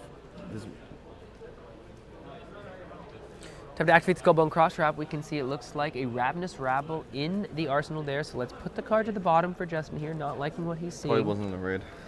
Oh, true, because the Ravenous Rabble does want to see red on top, but if it was a powerful arrow, Justin also could dominate that as well. Nick Butcher still sitting at 38, and we've been sitting here for quite some time. Got to see how much longer Nick is able to stay at such a healthy life total. Yeah, usually this matchup's like Azalea just goes hard, Jeremiah's on like maybe 10, 15 life difference to the Azalea. But not so not far. This matchup. Justin, we saw in that last turn the Bracers of Belief on the Enlightened Strike, like having to string together some kind of unconventional turns so to deal with the dragons, but also maybe because he just isn't finding the sequencing of cards that he would have liked in order to string together those powerful dominated attacks that we saw him used to take care of Alan Lau, and look at that. Wow, that's a Ravenous Rabble. It's going to reveal a Rain Razors on top, so not the most powerful Ravenous Rabble we've ever seen, but he will be drawing into that Rain Razors. So yeah, Rain Razor's going to go to hand. Nick very aware of that Rain Razors as well. Yep, we really need some pumps this turn. We found at least the one, and that's a Read the Glide Path, so we're going to get to see the top card of the deck. Is it an arrow that Justin wants to dominate? The answer right now is no, which means this is just going to be the Remorseless coming down for 8. But we do know both players here are aware that there is a final little Rain Razor sitting in Justin's hand. You have to imagine he wants to play it so he doesn't end the turn with 2 cards in hand. So if you're Nick here, you probably block with 2 cards. If he commits the Rain Razors, you play the Fate. If he doesn't, then you just take 2. So how many defense reactions have we seen from Nick Butcher? We've seen the 1 sand cover, we've seen 2 Sink Belows, and I think we've seen 2 Fate Foreseen. So this would be the 3rd and final Fate Foreseen, but there's still going to be plenty of defense to work through. Is he running all 3 sand covers? No, he's just only running 2. 2 sand covers. So after this, if that Fate Foreseen is committed to the block, there would only be 2 left for the rest of this game, and with Dominate so prevalent in this matchup, that could be something that Justin's keeping, an eye on. Mm-hmm. Yeah, this is a tough spot. He has the Rain Razors. Do you block the 6, or do you just throw 9 down? I think throwing 6 is good. If he doesn't Rain Razor, you just take 2. If he does, then you have Fate to suck it up, and then yeah. Nick Butcher still sitting at a comfortable 38 here. Grabbing his arm piece. Gonna go ahead and put it back in the equipment zone. Is Justin? Nick is probably looking to fatigue in this matchup. Yeah, I think that could be a pretty powerful game plan. But to fatigue, you kind of need to establish a dragon board first. Yeah. And there are currently 0 dragons because Justin has committed a lot of cards to dealing with the dragons. He committed the Strike for 7, committed a Ravenous Rebel for 3, so he's committed actually 10 points worth of damage to 2 dragons. Yeah, absolutely something to keep track of. Nick, just blocking 6. If Rain Razor comes out, you play your Fate. Yeah, so now only 2 defense reactions left for Mr. Butcher. That is something that Justin is going to be having to keep an eye on, because if you can work through those defense reactions early, perhaps the Dominate is going to be a key to the victory. And here it is, folks. The Warmonger's Diplomacy, one of only 2 in the deck. What is Justin going to be able to string together on the back of this card? Does he have enough attack actions? Let's see. We've already seen 1 or 2, and gonna have to just play this here. Oh, that's fine. Oh, that's he's more than fine with that. He's still throwing out an attack this turn, so that's gonna be coming in for. How is he able to throw this out though if he's under Warmongers? Because the Death Dealer's a non-attack and the Bolt and Shot's an attack. Am I messing something up? Did he reload another way? No, I think he just used I think you can use your weapon under war. You can? So once per turn action, it's not an attack act. Oh, no, because the action... Yeah, they choose war. Weapons, yeah, during the next turn are weapons and attack actions. Oh, weapons and attack actions. So even though the weapon itself is a non-attack action, it counts. I didn't actually know that. So the weapon is a weapon. Yeah. It's not a non-attack or attack. Oh, even though it says once per turn action, I just think in my head it's not attack Sam, action. you almost confused me. I was like, what? Well, I actually just didn't even realize Yeah. that about the way the bows work. This is pretty good. This is a pretty good This turn is pretty for good a on war, war. honestly. Yeah, this is Yeah. pretty good turn on war. So we went ahead and committed the blocks to the Bolton shot here. We've got plenty of ash to work with because Nick Butcher's not going to have a flame scale furnace after this, but now it's time for a CNC even on a war turn. This is very good for Justin here. Yeah, he presented what, 10, 5, 6, presenting 11 damage under a Warmonger's turn. I think Nick's just taking the CNC, decides to take the CNC. And we're going to go ahead and Going get up. rid of Oh, the the Tome. of Imperial Flame. So a powerful card in the matchup, but Nick's saying, I think it's time for me to establish some dragons perhaps, and I might even see a second Tome in his and hand. and a Femai and a Chromai as well. I actually didn't even realize that about Warmongers, that you can still use something like a With bow. it. Yeah. Yeah, I didn't know that. Tome of Imperial Flame here, gonna go ahead and draw 2 cards. Now gonna allow 2 cards to be pitched, make 2 resources, but because the Flame Scale Furnace is gone, we can't be utilizing that to create, an enormous amount of resources on the turn. But now it's just time for Chromai. And Femai. And Themai. They can't attack this turn due to the Warmonger. Absolutely, we just chose Peace, so now, how many ash does he have here? I don't know if he ticked down. Oh, because he made 2 ash. Yep. That's why. Made 2 ash and then spent the 2 ash on the Chromai and the Themai. All right, Nick has no more armor block, no arsenal for the defense direction. Probably only has 2 left. Now is a good time to do a big dominating attack. Absolutely. Now, is Justin going to be able to find one here? We're going to opt the card to the top. Is it an arrow that we want to dominate? This would be a good time, like you said. Now, the thing about dominate, you only let your opponent block with 1 card, but Nick's now got a couple dragons. He's got maybe some more in his hand, which means that if he's only able to block with 1 card, unless it's something like a red in the ledger, he can start to grow the brood. Mm-hmm. Didn't Justin beat Ellen on the last turn? Had like 4 pumps and then an arrow, right? Mm-hmm. Oh yeah, okay. That's He needs one of those turns right now. Yeah, absolutely. And it looks like we're just going to go ahead and pitch a red into this Deadeye. Might not be exactly what you want to see, but maybe we're looking to tunic into the Death Dealer here, because that Command and Conquer, yep. Ooh, he went for it. Faked me out. It's pretty important now that he's committed 1 Command and Conquer to attack, and he's committed a Command and Conquer to pitch. Yeah. So that is 3 poppers. That is. Oh wow, yeah, you're absolutely right. He So attacked with the Command and Conquer yeah. because of the Wormmongers. I didn't even think about the fact that that's a popper gone on that attacking So turn. there is only 1 unknown popper in the deck left. Yeah, and the one other one's going in to the bottom of the deck. Wow, Yeah, no, that's a so- very good point, Newsom. All right, Deadeye going to be resolved here. +3 to the next arrow. If it has an aim counter, can also rip a card out of the hand. We'll see if there's enough resources to do so. The Command and Conquer maybe being pitched just because we don't have a lot of resources, or maybe being pitched because we want to keep it in the deck. Mm-hmm.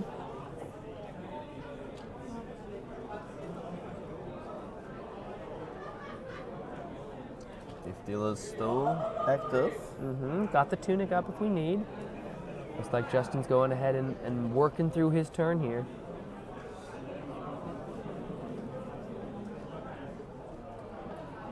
Deadeye gonna go ahead and pump up the arrow. Still 2 dragons on the field.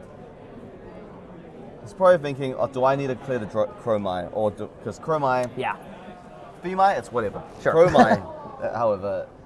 They're both 3 damage, but Chroma has a much more powerful attack Yes, effect. especially Yeah. with your 9 strikes and your Mhm. snatches and your Oh dust my- tops. oh You know, my you don't want to gosh, yeah. give them go again. Absolutely, no, that's very true. I sometimes forget until my opponent does it to me when they chroma into one of those. You can actually Chromai and then go into CNC. No, and terrible. Then do something Terrible, else. terrible. CNC. This is the longest Deadeye I've ever seen. Yes, really. It's really tanking. That usually means his turn is going quite wide. Yeah, or it's a little complicated. The last time we saw the tank of such veracity, it was that kind of, stringing together So of the he's enlightened decided to strike. use the tunic. Tunic's going to activate the Death Dealer here, so we're going to get to draw a card that I believe we left on top with our Skullbone Crosswrap, which means that we're not going to get to dominate that card, but Bolt and Shot here are going to go ahead and get loaded in, so maybe we are going to go ahead and start clearing dragons. Justin looking like he's having trouble thinking all this through. No, honestly, I think Justin might be quite nervous. You know, he's a new player. It's the finals. You know, you want to make sure everything goes. You're playing everything correctly, everything in the right sequence. Now it's time for an Enlightened Strike. This probably is going to have to go again. We're going to clear the Thema here. Dragons, okay. We might be doing some dragon clearing duty here. Does that mean Nick Butcher's going to be able to punish this with more dragons of his own? Or is this Bolt and Shot? Let's see. It's going to be pumped up by the Deadeye, which also would reload here because there is no arsenal. So if he just throws it into the Chrome Eye, it is going to go ahead. You can't throw 7 damage at Chrome Eye. I know. I'm just saying it would reload. You can't. But it would reload. Yeah, it would. Okay, it would. Yeah, at least give me that. It would reload. That's all I'm saying. Yeah, okay. 7 damage coming across, Deadeye effect. That's annoying. Nick only has 2 defense reactions left. Yeah. So if he needs to commit 3 cards if he wants to stop this reload. Yeah, and that's a very powerful thing here on this Bolt Shot, because you've seen so many defense reactions be used, and you've worked through the Flame Scale Furnace. Yeah. This 7 power is super annoying These to break deal with. points are going to be really annoying until he draws like his last thing. Listen, Justin here, he's not Same facing down an enormous amount of dragons, and Nick has committed a lot of resources already to defense. Oh, so that's probably thinking of throwing 3 cards down. yeah, this is going to be a game, man. This is absolutely a game here we got on our hands. Justin's used a lot of cards in his own right, but once Nick runs through some of these defensive options, we're going to have to see if he's going to be able to stop these turns once Justin really starts to get the train rolling. Yep. Or is he just... Alright, it looks like he's fanning over 3 cards.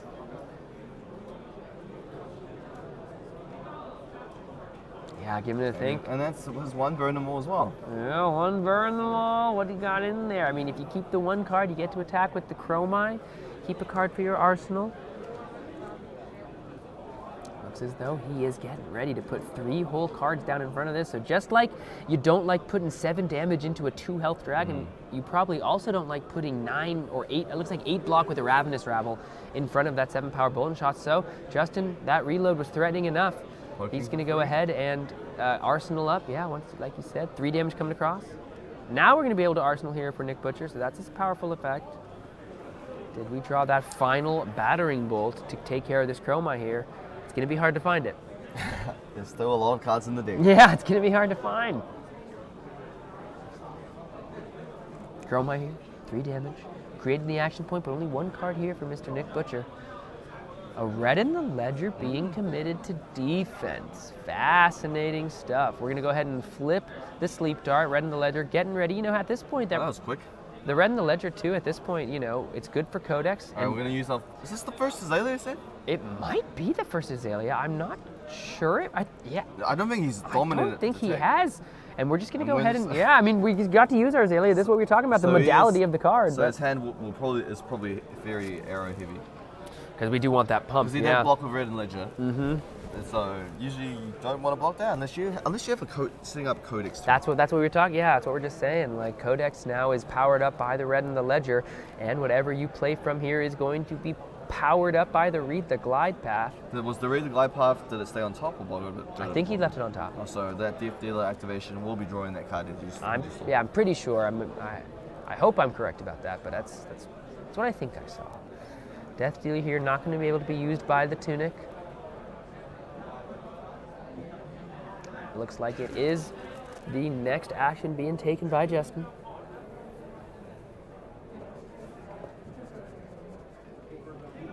+3 to the next arrow. Tunic only on 1. Crown of Dominion over there looking pretty in the black and gold. Both players still got their Snapdragon Scalers online. Still checking the top card from the Opt effect as nothing else has happened. Now it's time, we're double checking. So it looks like a Bolt and Shot. Which is going to be powered up once again by the Read the Guide Path. So Bolt and Shot going to... So that's the second red. Red in the ledger. Draws a pump, hopefully? Yeah, we left it on top here. So, he's pitching the pump. It's just another red here. So a big old red heavy hand. Another 8. Yeah. Another 3 cards. Another 3 cards, but this Chroma is just going to keep whittling down Justin's life total unless we find that popper. But here we go, 8 more damage. And the red in the ledger, meaning red in the ledger doesn't care about action points. Action points don't matter to Red the Ledger. Red the Ledger's saying stop. Yep. Stop. Stop that. One thing only. Stop that. Stop that right now. Basically, you're saying you're only doing one thing. That's all you're doing. I mean, look at her. Look at her on that art. She's not messing around whatsoever. That dude is. That's the second warmonger, Sam. Ooh, being committed to blocking so here. There is no more warmongers. No more warmongers. No, absolutely not. And the one card left in the pitch was Rake the Ember. So this is massive here for Nick Butcher because only be able to create 2. Oh, because of he doesn't want to run out of ash. He has no more furnace. Only 1 ash for Nick Butcher, so you know he's been churning through these resources. Can Justin here string together enough damage because you haven't been able to get Nick Butcher sub 30 yet in this game? These 2 Aether Ashwings gonna represent a fair amount of damage throughout the course of the game if they're left unchecked. But Nick Butcher's committing so many resources here. Justin can take just shortcutting out. I'm pretty sure. Yeah, 5. Took all that damage. Gonna go ahead and reveal the Spire sniping.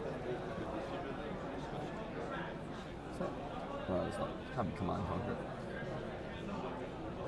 Now, it looks as though he might be looking with the Spire sniping first. I'm not sure if it's... Don't you usually look I at think the the Skullbone cross wrap resolves first. Yeah, so maybe you know, kind of quote unquote missed that trigger at this point because I'm not sure. I don't think you're able to stack them because I'm pretty sure I confidently said so in a video I made and was told by many people in the comments that that was not the case. So, let's see, looks like we might leave them both right there on top, which means that it doesn't really matter that we didn't get to opt unless we would have found something even better. But yeah, I can leave them exactly there like that, not time for a Ravenous Rabble to reveal. There it is, there's a Red in the Ledger. We've seen a lot of them recently. 1 on the, 2 in the last couple turns. Now it's time to, this is time we're going to Azalea. That Rebel was quite huge as well. Getting rid of the Chromite. Getting rid of the Chromite, yeah. Read the Glide Path, going to go ahead and come in. Pitch away the Knock the Death Bristle because we cannot dominate a Red in the Ledger from here on out. All 3 are going to be in the graveyard. So that's 8 dominate. Does he have the sand cover here? But even that wouldn't cover it up entirely. We don't want a sand cover. He does not want to lose that ash. Yeah, right? Oh, exactly. Oh my god, he's only got 1 ash left. Sand cover looking much worse without the Flame Scale Furnace, so 5 damage coming across Nick. Only going to be able to do 1 thing on the turn. Let's see what it's going to be. Probably going to resolve a Yindarai or Mirror Guy. Resolve the Mirror Guy, but that's all because the Red in the Ledger. So Justin, once again, 5-card hand. We've established the arsenal. No. If it's a defense reaction, but only 1 defense reaction that doesn't also consume ash left here. We've got the infecting shot. How many cards are left here for Justin? That graveyard's looking to get almost, if not as tall as the top of the deck. We're going to go ahead and activate Azalea after we've shown the Skullbone Cross Wrap opt. We're going to grab this time. It's a Seek and Destroy, so this is just going to be a pump. No dominate. Quite fast. Looks like he knows what he wants to do here. Pitch away the Codex. Time for the Remorseless. This time 1 floating. We're going to draw the card. This is a card we did not know about. Is he going to slap? Yes. Here it all comes. This is what I like to see. Here we go. That's 6 on top of 5. No, 9 on top of 5. This is 14. Oh, I love seeing these. I love seeing these big attacks. Oh, and there's the final Remorseless in Nick Butcher's hand. So that is the final defense reaction that he is going to have this game. You mean Sink Below? Sorry, no, Fate Foreseen. The Remorseless is being attacked with, and their Fate Foreseen is over there in Nick Butcher's hand. Sink Below. He's got both. Oh, is he both? I thought he used all Sink. Yeah, I think so. He must have had 1 on the deck because. Okay, so that does cover 14 in his hand. Okay, so 14, but that's all of them gone. We were incorrect that there was only one left, but now we've seen them both. Yeah, right. So there's only none left if he uses these. None left if he uses these. So we were right. And you don't want this to hit. There's 2 Blood Rocks. Oh, absolutely. And a Seek and Destroy trigger. So we're gonna commit all the blocks here. Now we'll have worked through all the defense reactions in the deck. Unless he sees a. Maybe he has a 2 block. Is that? Oh, he's Ravenous Rebel in his hand? Oh, that would be big here. Yeah, because that's not. He can only block 14 if the other 2 cards block for free. 6 plus 8 does make 14. Showing the Fate Foreseen, showing the Sink Below. Seek and Destroy. I can't quite tell what that arsenal is. He's moving just a little too fast for my poor little eyes. This is a big turn here, Newson. It's a tome. That doesn't block, does it? No, it does That doesn't not. block at all. So this Fate Foreseen has to show. At least you guys didn't let it block. So you can't. So you can't cover this up. You can't cover this up. No. I wonder why the tome didn't block for free. Don't say that. That was just the sound of Flesh and Blood players all over the world crying out in agony. So He's gonna block for 8. So Take we're- 6. Block for 8, take 6, and And 2 two blood blood rots, and the Seek and Destroy, which means it looks like he's going to try to utilize that tome to do as much as he can with his turn. Blood But rots, now so that's 4 more damage. 4 more damage, and Throw every mice card don't play blue. and every card he plays from here on out is going to ping him for a point of damage. So that tome's going to make it hurt a little Wow, more. that was the turn. What a turn. Okay, so the Seek and Destroy is online. First, let's start off Ravenous Rabble. Going to show a Necria. Remorseless, 1 damage. Going down to 20 is Mr. Nick Butcher, finally sub Justin in life. Looking at the deck over there, it looks as if the graveyard might be eclipsing it in terms of height. I can't quite tell, so we got to make sure we have enough threats left in the deck for Justin to close this thing out. You're probably looking at about 25, 26 cards left. Do you think that's enough? Do you think that's enough to close the game from here? He needs a couple more of those big attacks. Yeah. But Nick will be taking 4 damage at the end, so that's 16. And every other card he plays is also going to ping him for an additional 1 here. And that Seek and Destroy means we can't just keep that Tome of Imperial Flame for a better turn. I don't think Justin can afford to block. Oh, we can see, I think, a premeditate. Oh, no, right. I don't think he should be blocking. Okay. I'm going to go ahead and give an arrow, so just only take the 1 damage. Tome into just another Yender So right that's here. another 1 damage. Dropping to 19. We'll go ahead and should be Remorseless trigger. losing 1 to the Remorseless here. Yep, they're going to go ahead and remember that one. So Now, Nick's going to go to 15 at the end of his turn. Yes, he is. And Justin, if he takes all these dragons, will probably go down to 15 3, as well. 4, 5, 6, 7, yep. So it might So be this 15 game is all quite here. close. The life Yeah. difference is... Let's see, does he commit the Mirror Guide to attack in case of the potential popper? The answer is yes. Next time I'm going to check the chances. He knows the Yeah. CNC's, 1 CNC's at the bottom. Yeah, for sure. What's the chances he draws the other battery bolt, you know? Yeah, well, that's what happens sometimes. You say, what are the chances? Yeah, what are Then all the of a sudden chances? it's in their hand. So 2 more Blood Rot Pox triggers going to go ahead and go off here, bringing Nick Butcher all the way down to 15. Skullbone Crosswrap going to resolve. We found another Spire Sniping. Once again, we're just going to not do the Skullbone Crosswrap, but that's okay.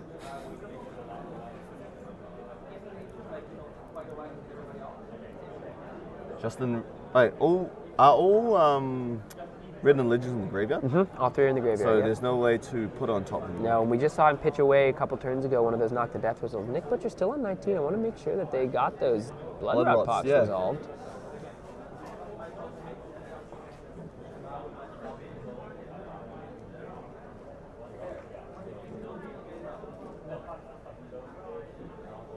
Possible, yeah.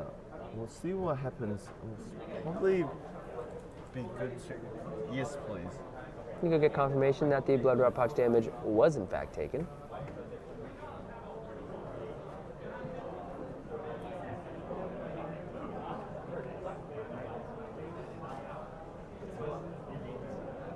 What cards will be there?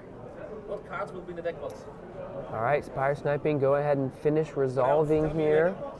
Gonna make sure Justin sets up the top of his deck in the way that he so chooses. We want to make sure... We need another big dominated arrow to get some more damage across. We want to close this game out from here. Snapdragon Scaler's still online. That might be an avenue to some more damage later. Both plays.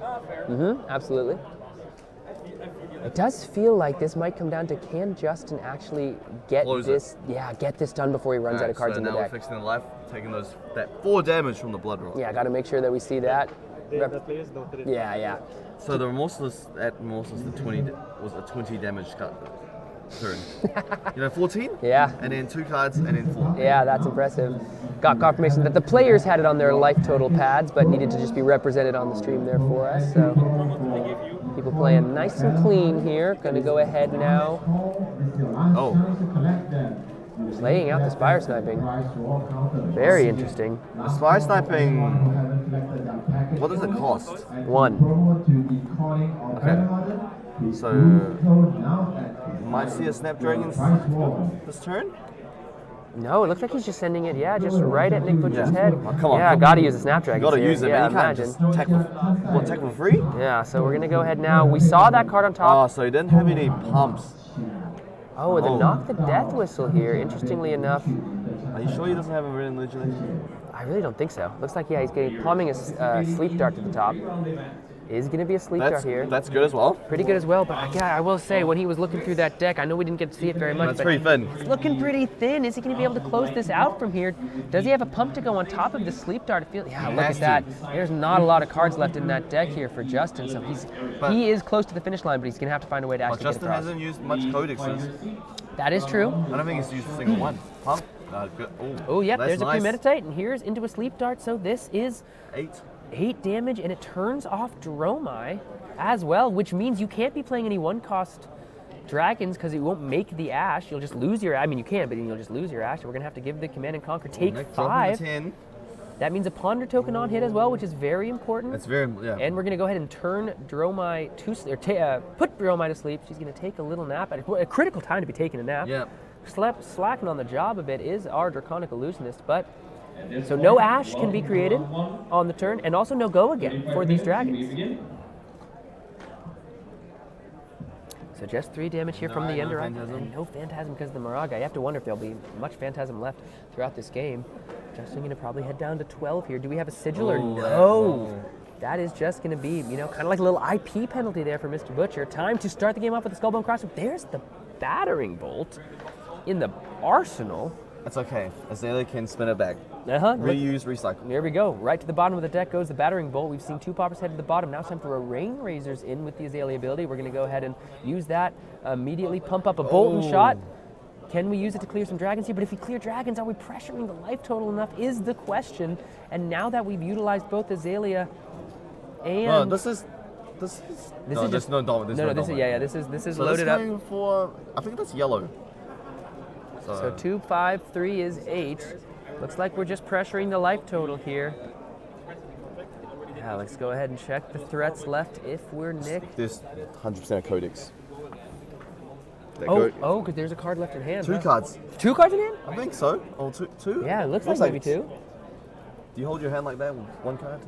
Yeah, probably not. No, there's a couple cards there. There's a couple cards. Looks like it's 2. So what's the best case scenario there? Another pump into your codex? So if he takes this, that's 8, right? So you're going to be able to get the reload.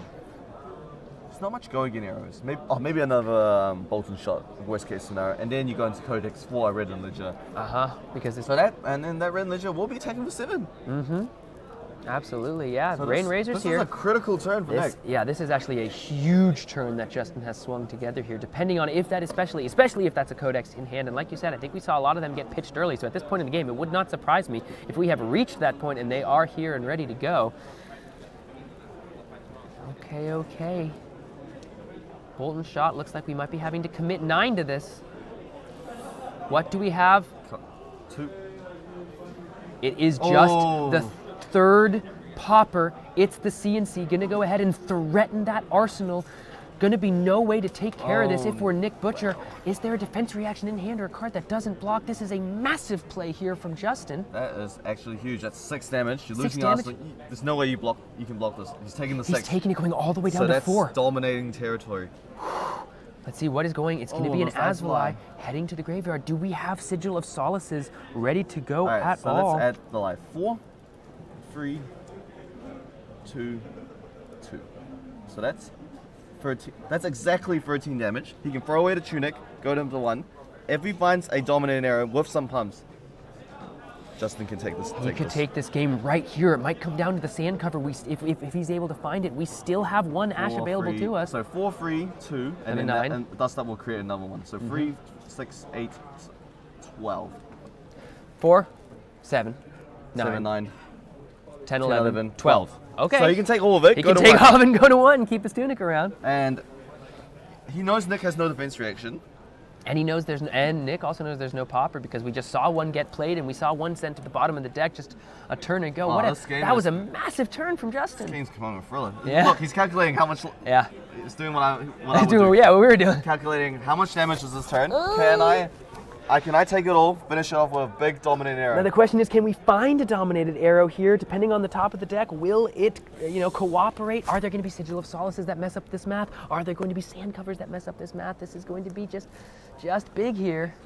Also, the Dust Up, do you want to spend the Ash? You have to actually spend the Ash to create the Aether Ashwind. No, so if it hits, it creates an Ash and then creates an Ash. Oh yeah, it does say create an Ash. So remember everything I just said? Yeah. forget it. Scratch everything after hello. I'm just more worried about what Justin's thinking in his mind. Yeah, absolutely. This could be. Look, he's calculating 4. Yep, Well, 4, this one- 7, 9, 10, 11, 12. No cards left in hand. Look. Exactly know what we're doing. Yeah. You got it's what you got to do at this point in the game. Yeah. What is on top of the deck there for Justin? This is very exciting. No matter what happens, both players have put up such a good fight, and Justin showing us all that this game is not a foregone conclusion. He's putting up just an incredible fight here. Nick Butcher desperately trying to stay alive, claim the title of Calling Champion. Feels like we can't be committing cards. You can't commit cards now. Right? No, you got it. I mean, depending on what the cards are in your hand, but what cards have we left in there? The other important factor is, could Codex of Frailty change the math on this at all? It can. You know, right? Yep. Like if you pressure enough damage, we've already committed the Snapdragon Scalers, but is there a way to use Codex of Frailty to rip the final blocking card out of Nick Butcher's hand and put this game away? There are so many avenues for Justin to find, but it all depends on the cards in his hand and critically the cards on top of his deck. He needs a Dominator. Yeah. Oh my goodness. I don't think he can close the game out without a arrow with Dominator. I'm very excited. Very, very, very tense moment. Yeah. You can hear a pin drop here in the Breeze Mega Center in Taipei City.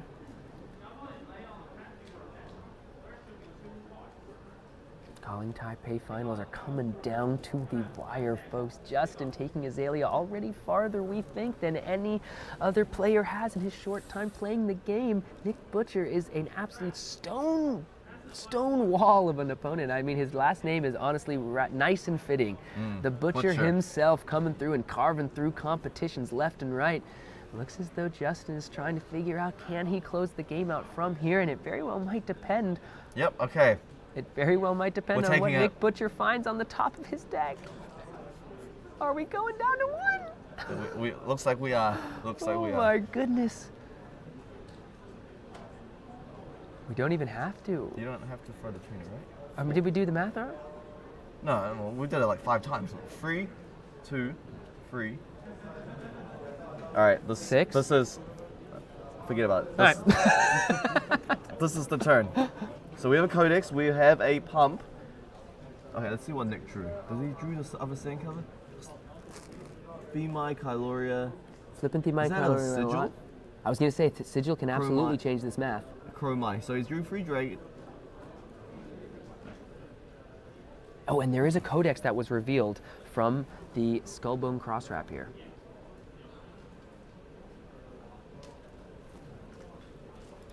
Are we going to see a blind Azalea? The other thing that could be happening is that maybe the life total was just not exactly right for Justin, because I'm still trying to figure it out. Because it was 4, 7, 9, 12. Are we going to see a blind Azalea? Did he put it on top or bottom? It's still no, it's still on top. If it was an arrow, it would have snapped. I mean, depending on the pumps, right? Oh, this is a clutch. Is it? It looks like it is a Sigil in Nick's hand. So that'll absolutely change. 7. Yeah, so it looks like Justin might be counting the deck there, trying to figure out. He might know exactly what card is under that card. You know, I heard from his locals that he has, close at least to a photographic memory. But he knocked. He did knock, but at this point, how long ago was that knock? Perhaps not that long, right? You don't think too long ago? I mean, oh, that Sigil is clutch. That Sigil might just win Nick. The Calling Taipei. Just one Sigil of Solace. Yeah. Like, he knows I think he needs Dominate to win this game. Well, this is so much pressure on both players right now. Gonna go ahead, perhaps leave the card on top. Oh, this is just an incredible finals. We are on the edge of our seat here. Nick Butcher sitting at 4, Justin all the way down to 1. Double Codex. Is there a possible way you can use 2 Codex? 1 Codex, rip a card. So the 1 Codex will rip Nick card of Nick's hand. Oh man. Utilize a pump effect. Just checking. This turn is clutch. This is the turn. This is the you will win. Yeah.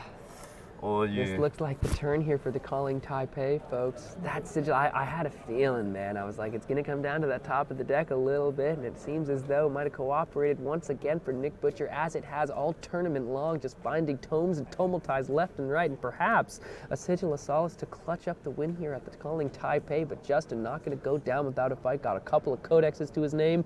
Let's see how he tries to string together a turn for the win.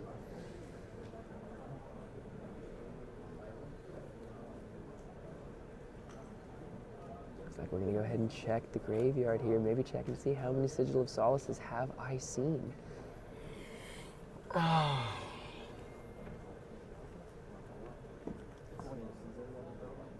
Okay, send it back to grave.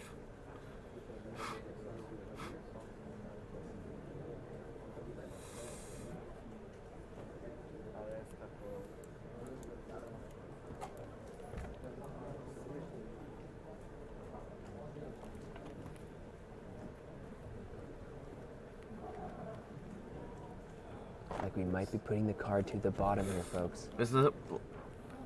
No. Blind is later? Calculating more damage, seeing how many dragons he has. Yeah.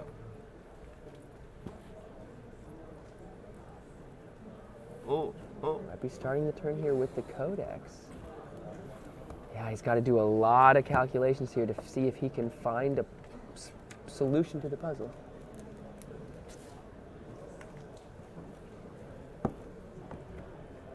Might be starting this off with the Codex from the arsenal.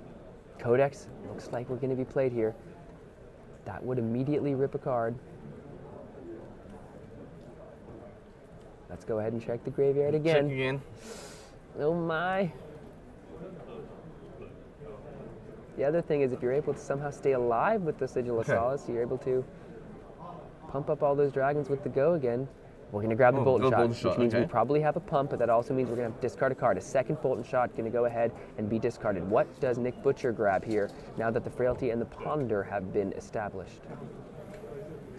That's going to immediately rip a card from hand, right? Yes. So immediately rip a card from hand. Life total discrepancy. From yeah, because that's what we thought. Yeah. Yeah. So. The judge is checking.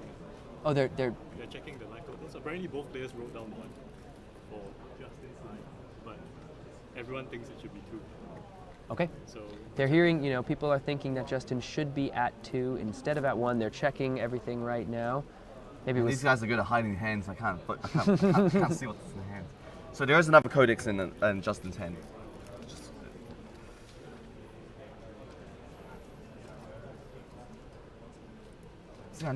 See, I knew we would be We on were 2. feeling- well, my math ain't that bad. It depends on what both players wrote down 1, but that they're the ones in the game, so we'll have to see.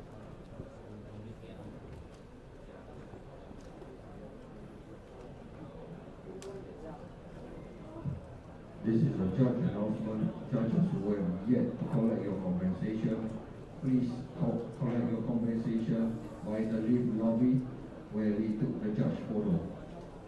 This is a red Bolton Shot. No pumps represented yet. We're checking the graveyard again because it looks like we might have a second Codex. How can you utilize that card to potentially keep yourself or push yourself into the winner's bracket here? I didn't Winner's see... bracket, you mean? Yeah. Becoming a champion. Becoming the champion. That is the winner's bracket. Now, Is it? Yeah. I thought winner's bracket was more like, oh. no, you're right. I'm trying to save it. I'm trying to say like it's the winner's bracket if you win. But it doesn't matter what I'm saying because we're cards. going to go ahead and discard there. Did I? That's going to go ahead and pump up the Bolton 7. Shot here. Coming in for 7. With 2 floating. And a Ponder as well. What can we do here? That Codex is going to be able to grab another. The Codex could grab the Command and Conquer. I think he's he's a little floating. Yeah. No, you're right. Yeah. So 1 damage going across. He grabs the Command and Conquer, blows up the arsenal. No, but Nick has to use Sigil to survive, and in his turn, he's only doing 1 dragon. Oh, that's huge. And then, yeah, Justin. Yeah, no, you're right. That is Yeah, so huge. we've got 2 floating. He has to use Sigil now. Wait. Yeah, you have to. Oh no, because No, we already have he's- something in the arsenal, so we don't Isn't he? have. He's dead. Wait, yeah, 6. 6. Wait, 6 Sigils is, in hand. Yeah, He's on 3 plus 3. 3 is 3. 6. 3 plus 3 is Yeah. 6, right? Oh, my gosh. Oh my god! Oh my god! He did it! Let's go!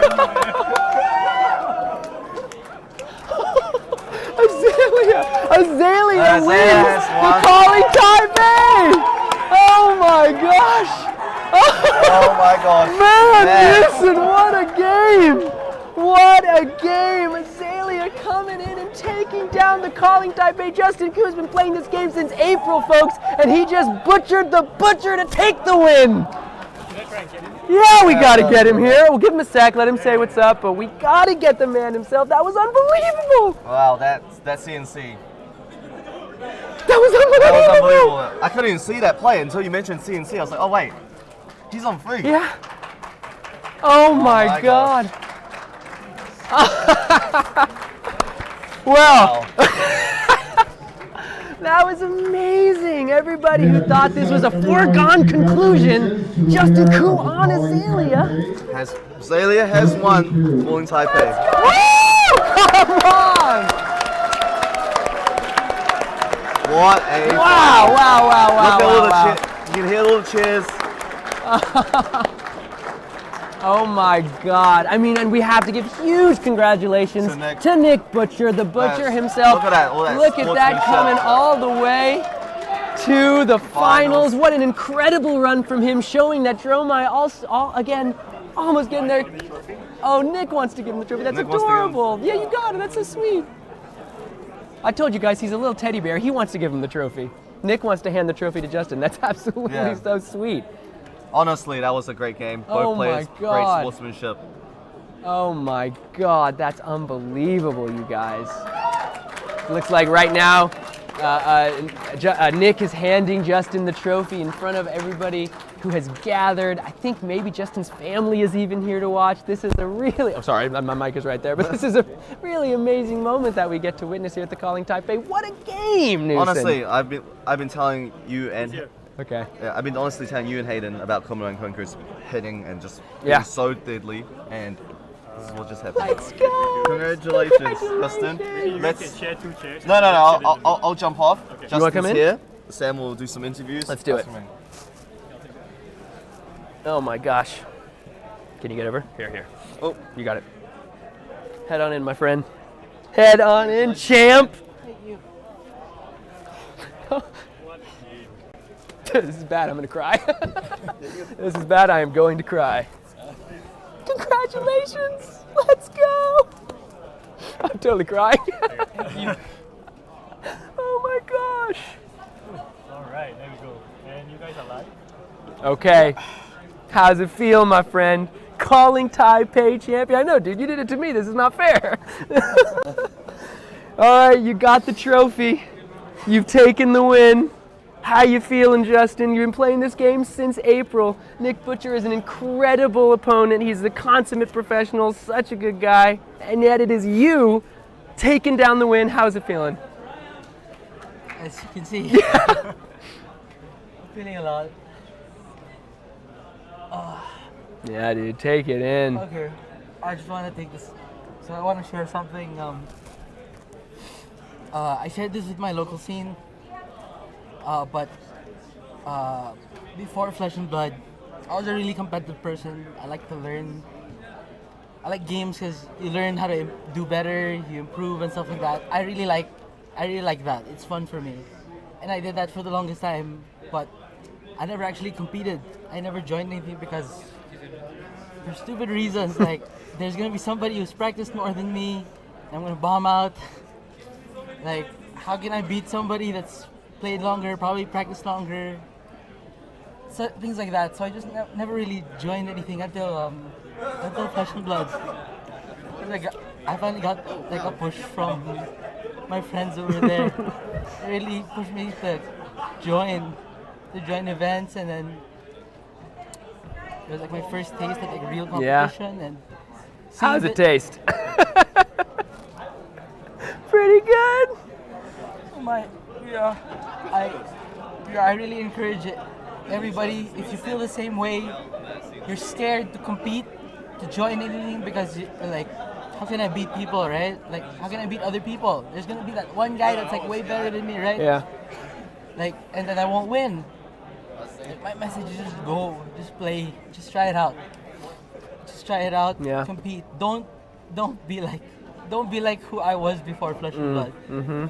Somebody who was very competitive, but for very stupid reasons, never competed. Yeah. Yeah. You heard it from the champ, folks. Go out and go after what you want. That is from the Calling Taipei champion on Azalea. Go ahead and show the people what you won, my friend. What do we have here? I'm seeing a trophy and I'm seeing a beautiful extended arc crown of Providence. That's got to be pretty cool. All right, so before we let you go, because I want to let you go celebrate, there are so many Azalea fans out there. I don't know if you realize, but they call themselves a cult. Yes. They call themselves the Azalea cult, and I'm not just going to pronounce you as at least a high-ranking member, if not the leader of this cult, but you might have inherited a little more than just a trophy and a beautiful card here. So is there anything you want to speak to either the fans of Azalea out there or just about the hero in general? I know it was the most fun for you with the pre-cons like you were talking about, but you just took it down in a field that was not necessarily an Azalea-friendly field, but you took down the whole dang thing. So what do you think about your choice of the hero, or to the people out there who've been waiting for this moment for so long? I was actually reporting to the Azalea Discord. Yeah. In between like every round, after I made day 2, everybody saying, "Justin, take my energy." It worked, guys. It worked. Thank you to everybody in the Azalea Discord. Thank you to Levi Rausch. My list is actually just his. Oh, with, wow. 3 cards different. Okay. This entire time after I picked up Azalea, I would ask him questions, and he would answer. And he's been so helpful, learning this very hard character. Yeah. Wait, every time I look at this, it's like, is this real? Yeah, totally. I know. Come on. Just unbelievable. Everybody here is so happy for you, so proud of you. I mean, this is it, man. Now, just so you know, I'm going to let you go in just a second, but I just need you to know now, you are officially a calling champion. For every event you go to, people are gonna be like, "Oh, that's Justin. Like, he's calling Taipei champ." And now, you know, you get a little bit of clout, you get a little bit of you're a name in this community now, man. You get to, you know, go ahead and use that to continue your journey in the game and continue to make great people, you know, meet great people, play the game and see the world. Anybody else you want to thank? Any other shout outs you want to make? The people who got me started on Flesh and Blood. Matt Poblete, Chef Eric Comon, Carlo. I actually, I wouldn't have had the heart to fly to something like this if I was playing it for it myself. But during our local skirmish season, I won the first one, and then my good friend said, "Justin, if you win this second skirmish, I'll pay for your ticket to Taipei." And I won. And that's so kind. And you paid for this ticket. Yep, and now dinner's on you, brother. And did I see, is that your family out there as well? Did I see some of your family members? Oh, no. No, just friends? Yeah, just all friends. They were very sweet, the way they were taking pictures. I was like, that's so cute. Well, congratulations again, Justin. We're so happy for you. You made me cry. You are just seemingly such a wonderful light in the community. I'm so excited to watch your journey moving forward. You got to put out a deck tech. You got to get in touch with the cult. And just really happy for you, man. Really proud of you. Congratulations again, everybody. It is your Calling Taipei champion, Justin Koo. Let's go. Congratulations. Now go back out there and celebrate with all your friends. Thanks. Yep, Thanks, Sam. you got it. All right, should I? I'll let him go. And we can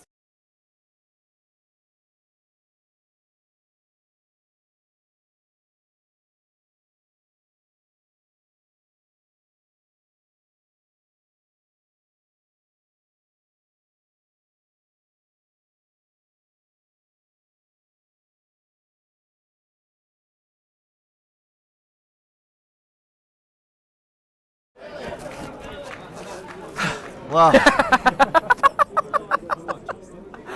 Oh, it's not I'm Justin. Oh, oh my God. I'm like speechless. That was so emotional. That was so sweet. Yeah, I saw him crying and everything. It was just such a sweet guy.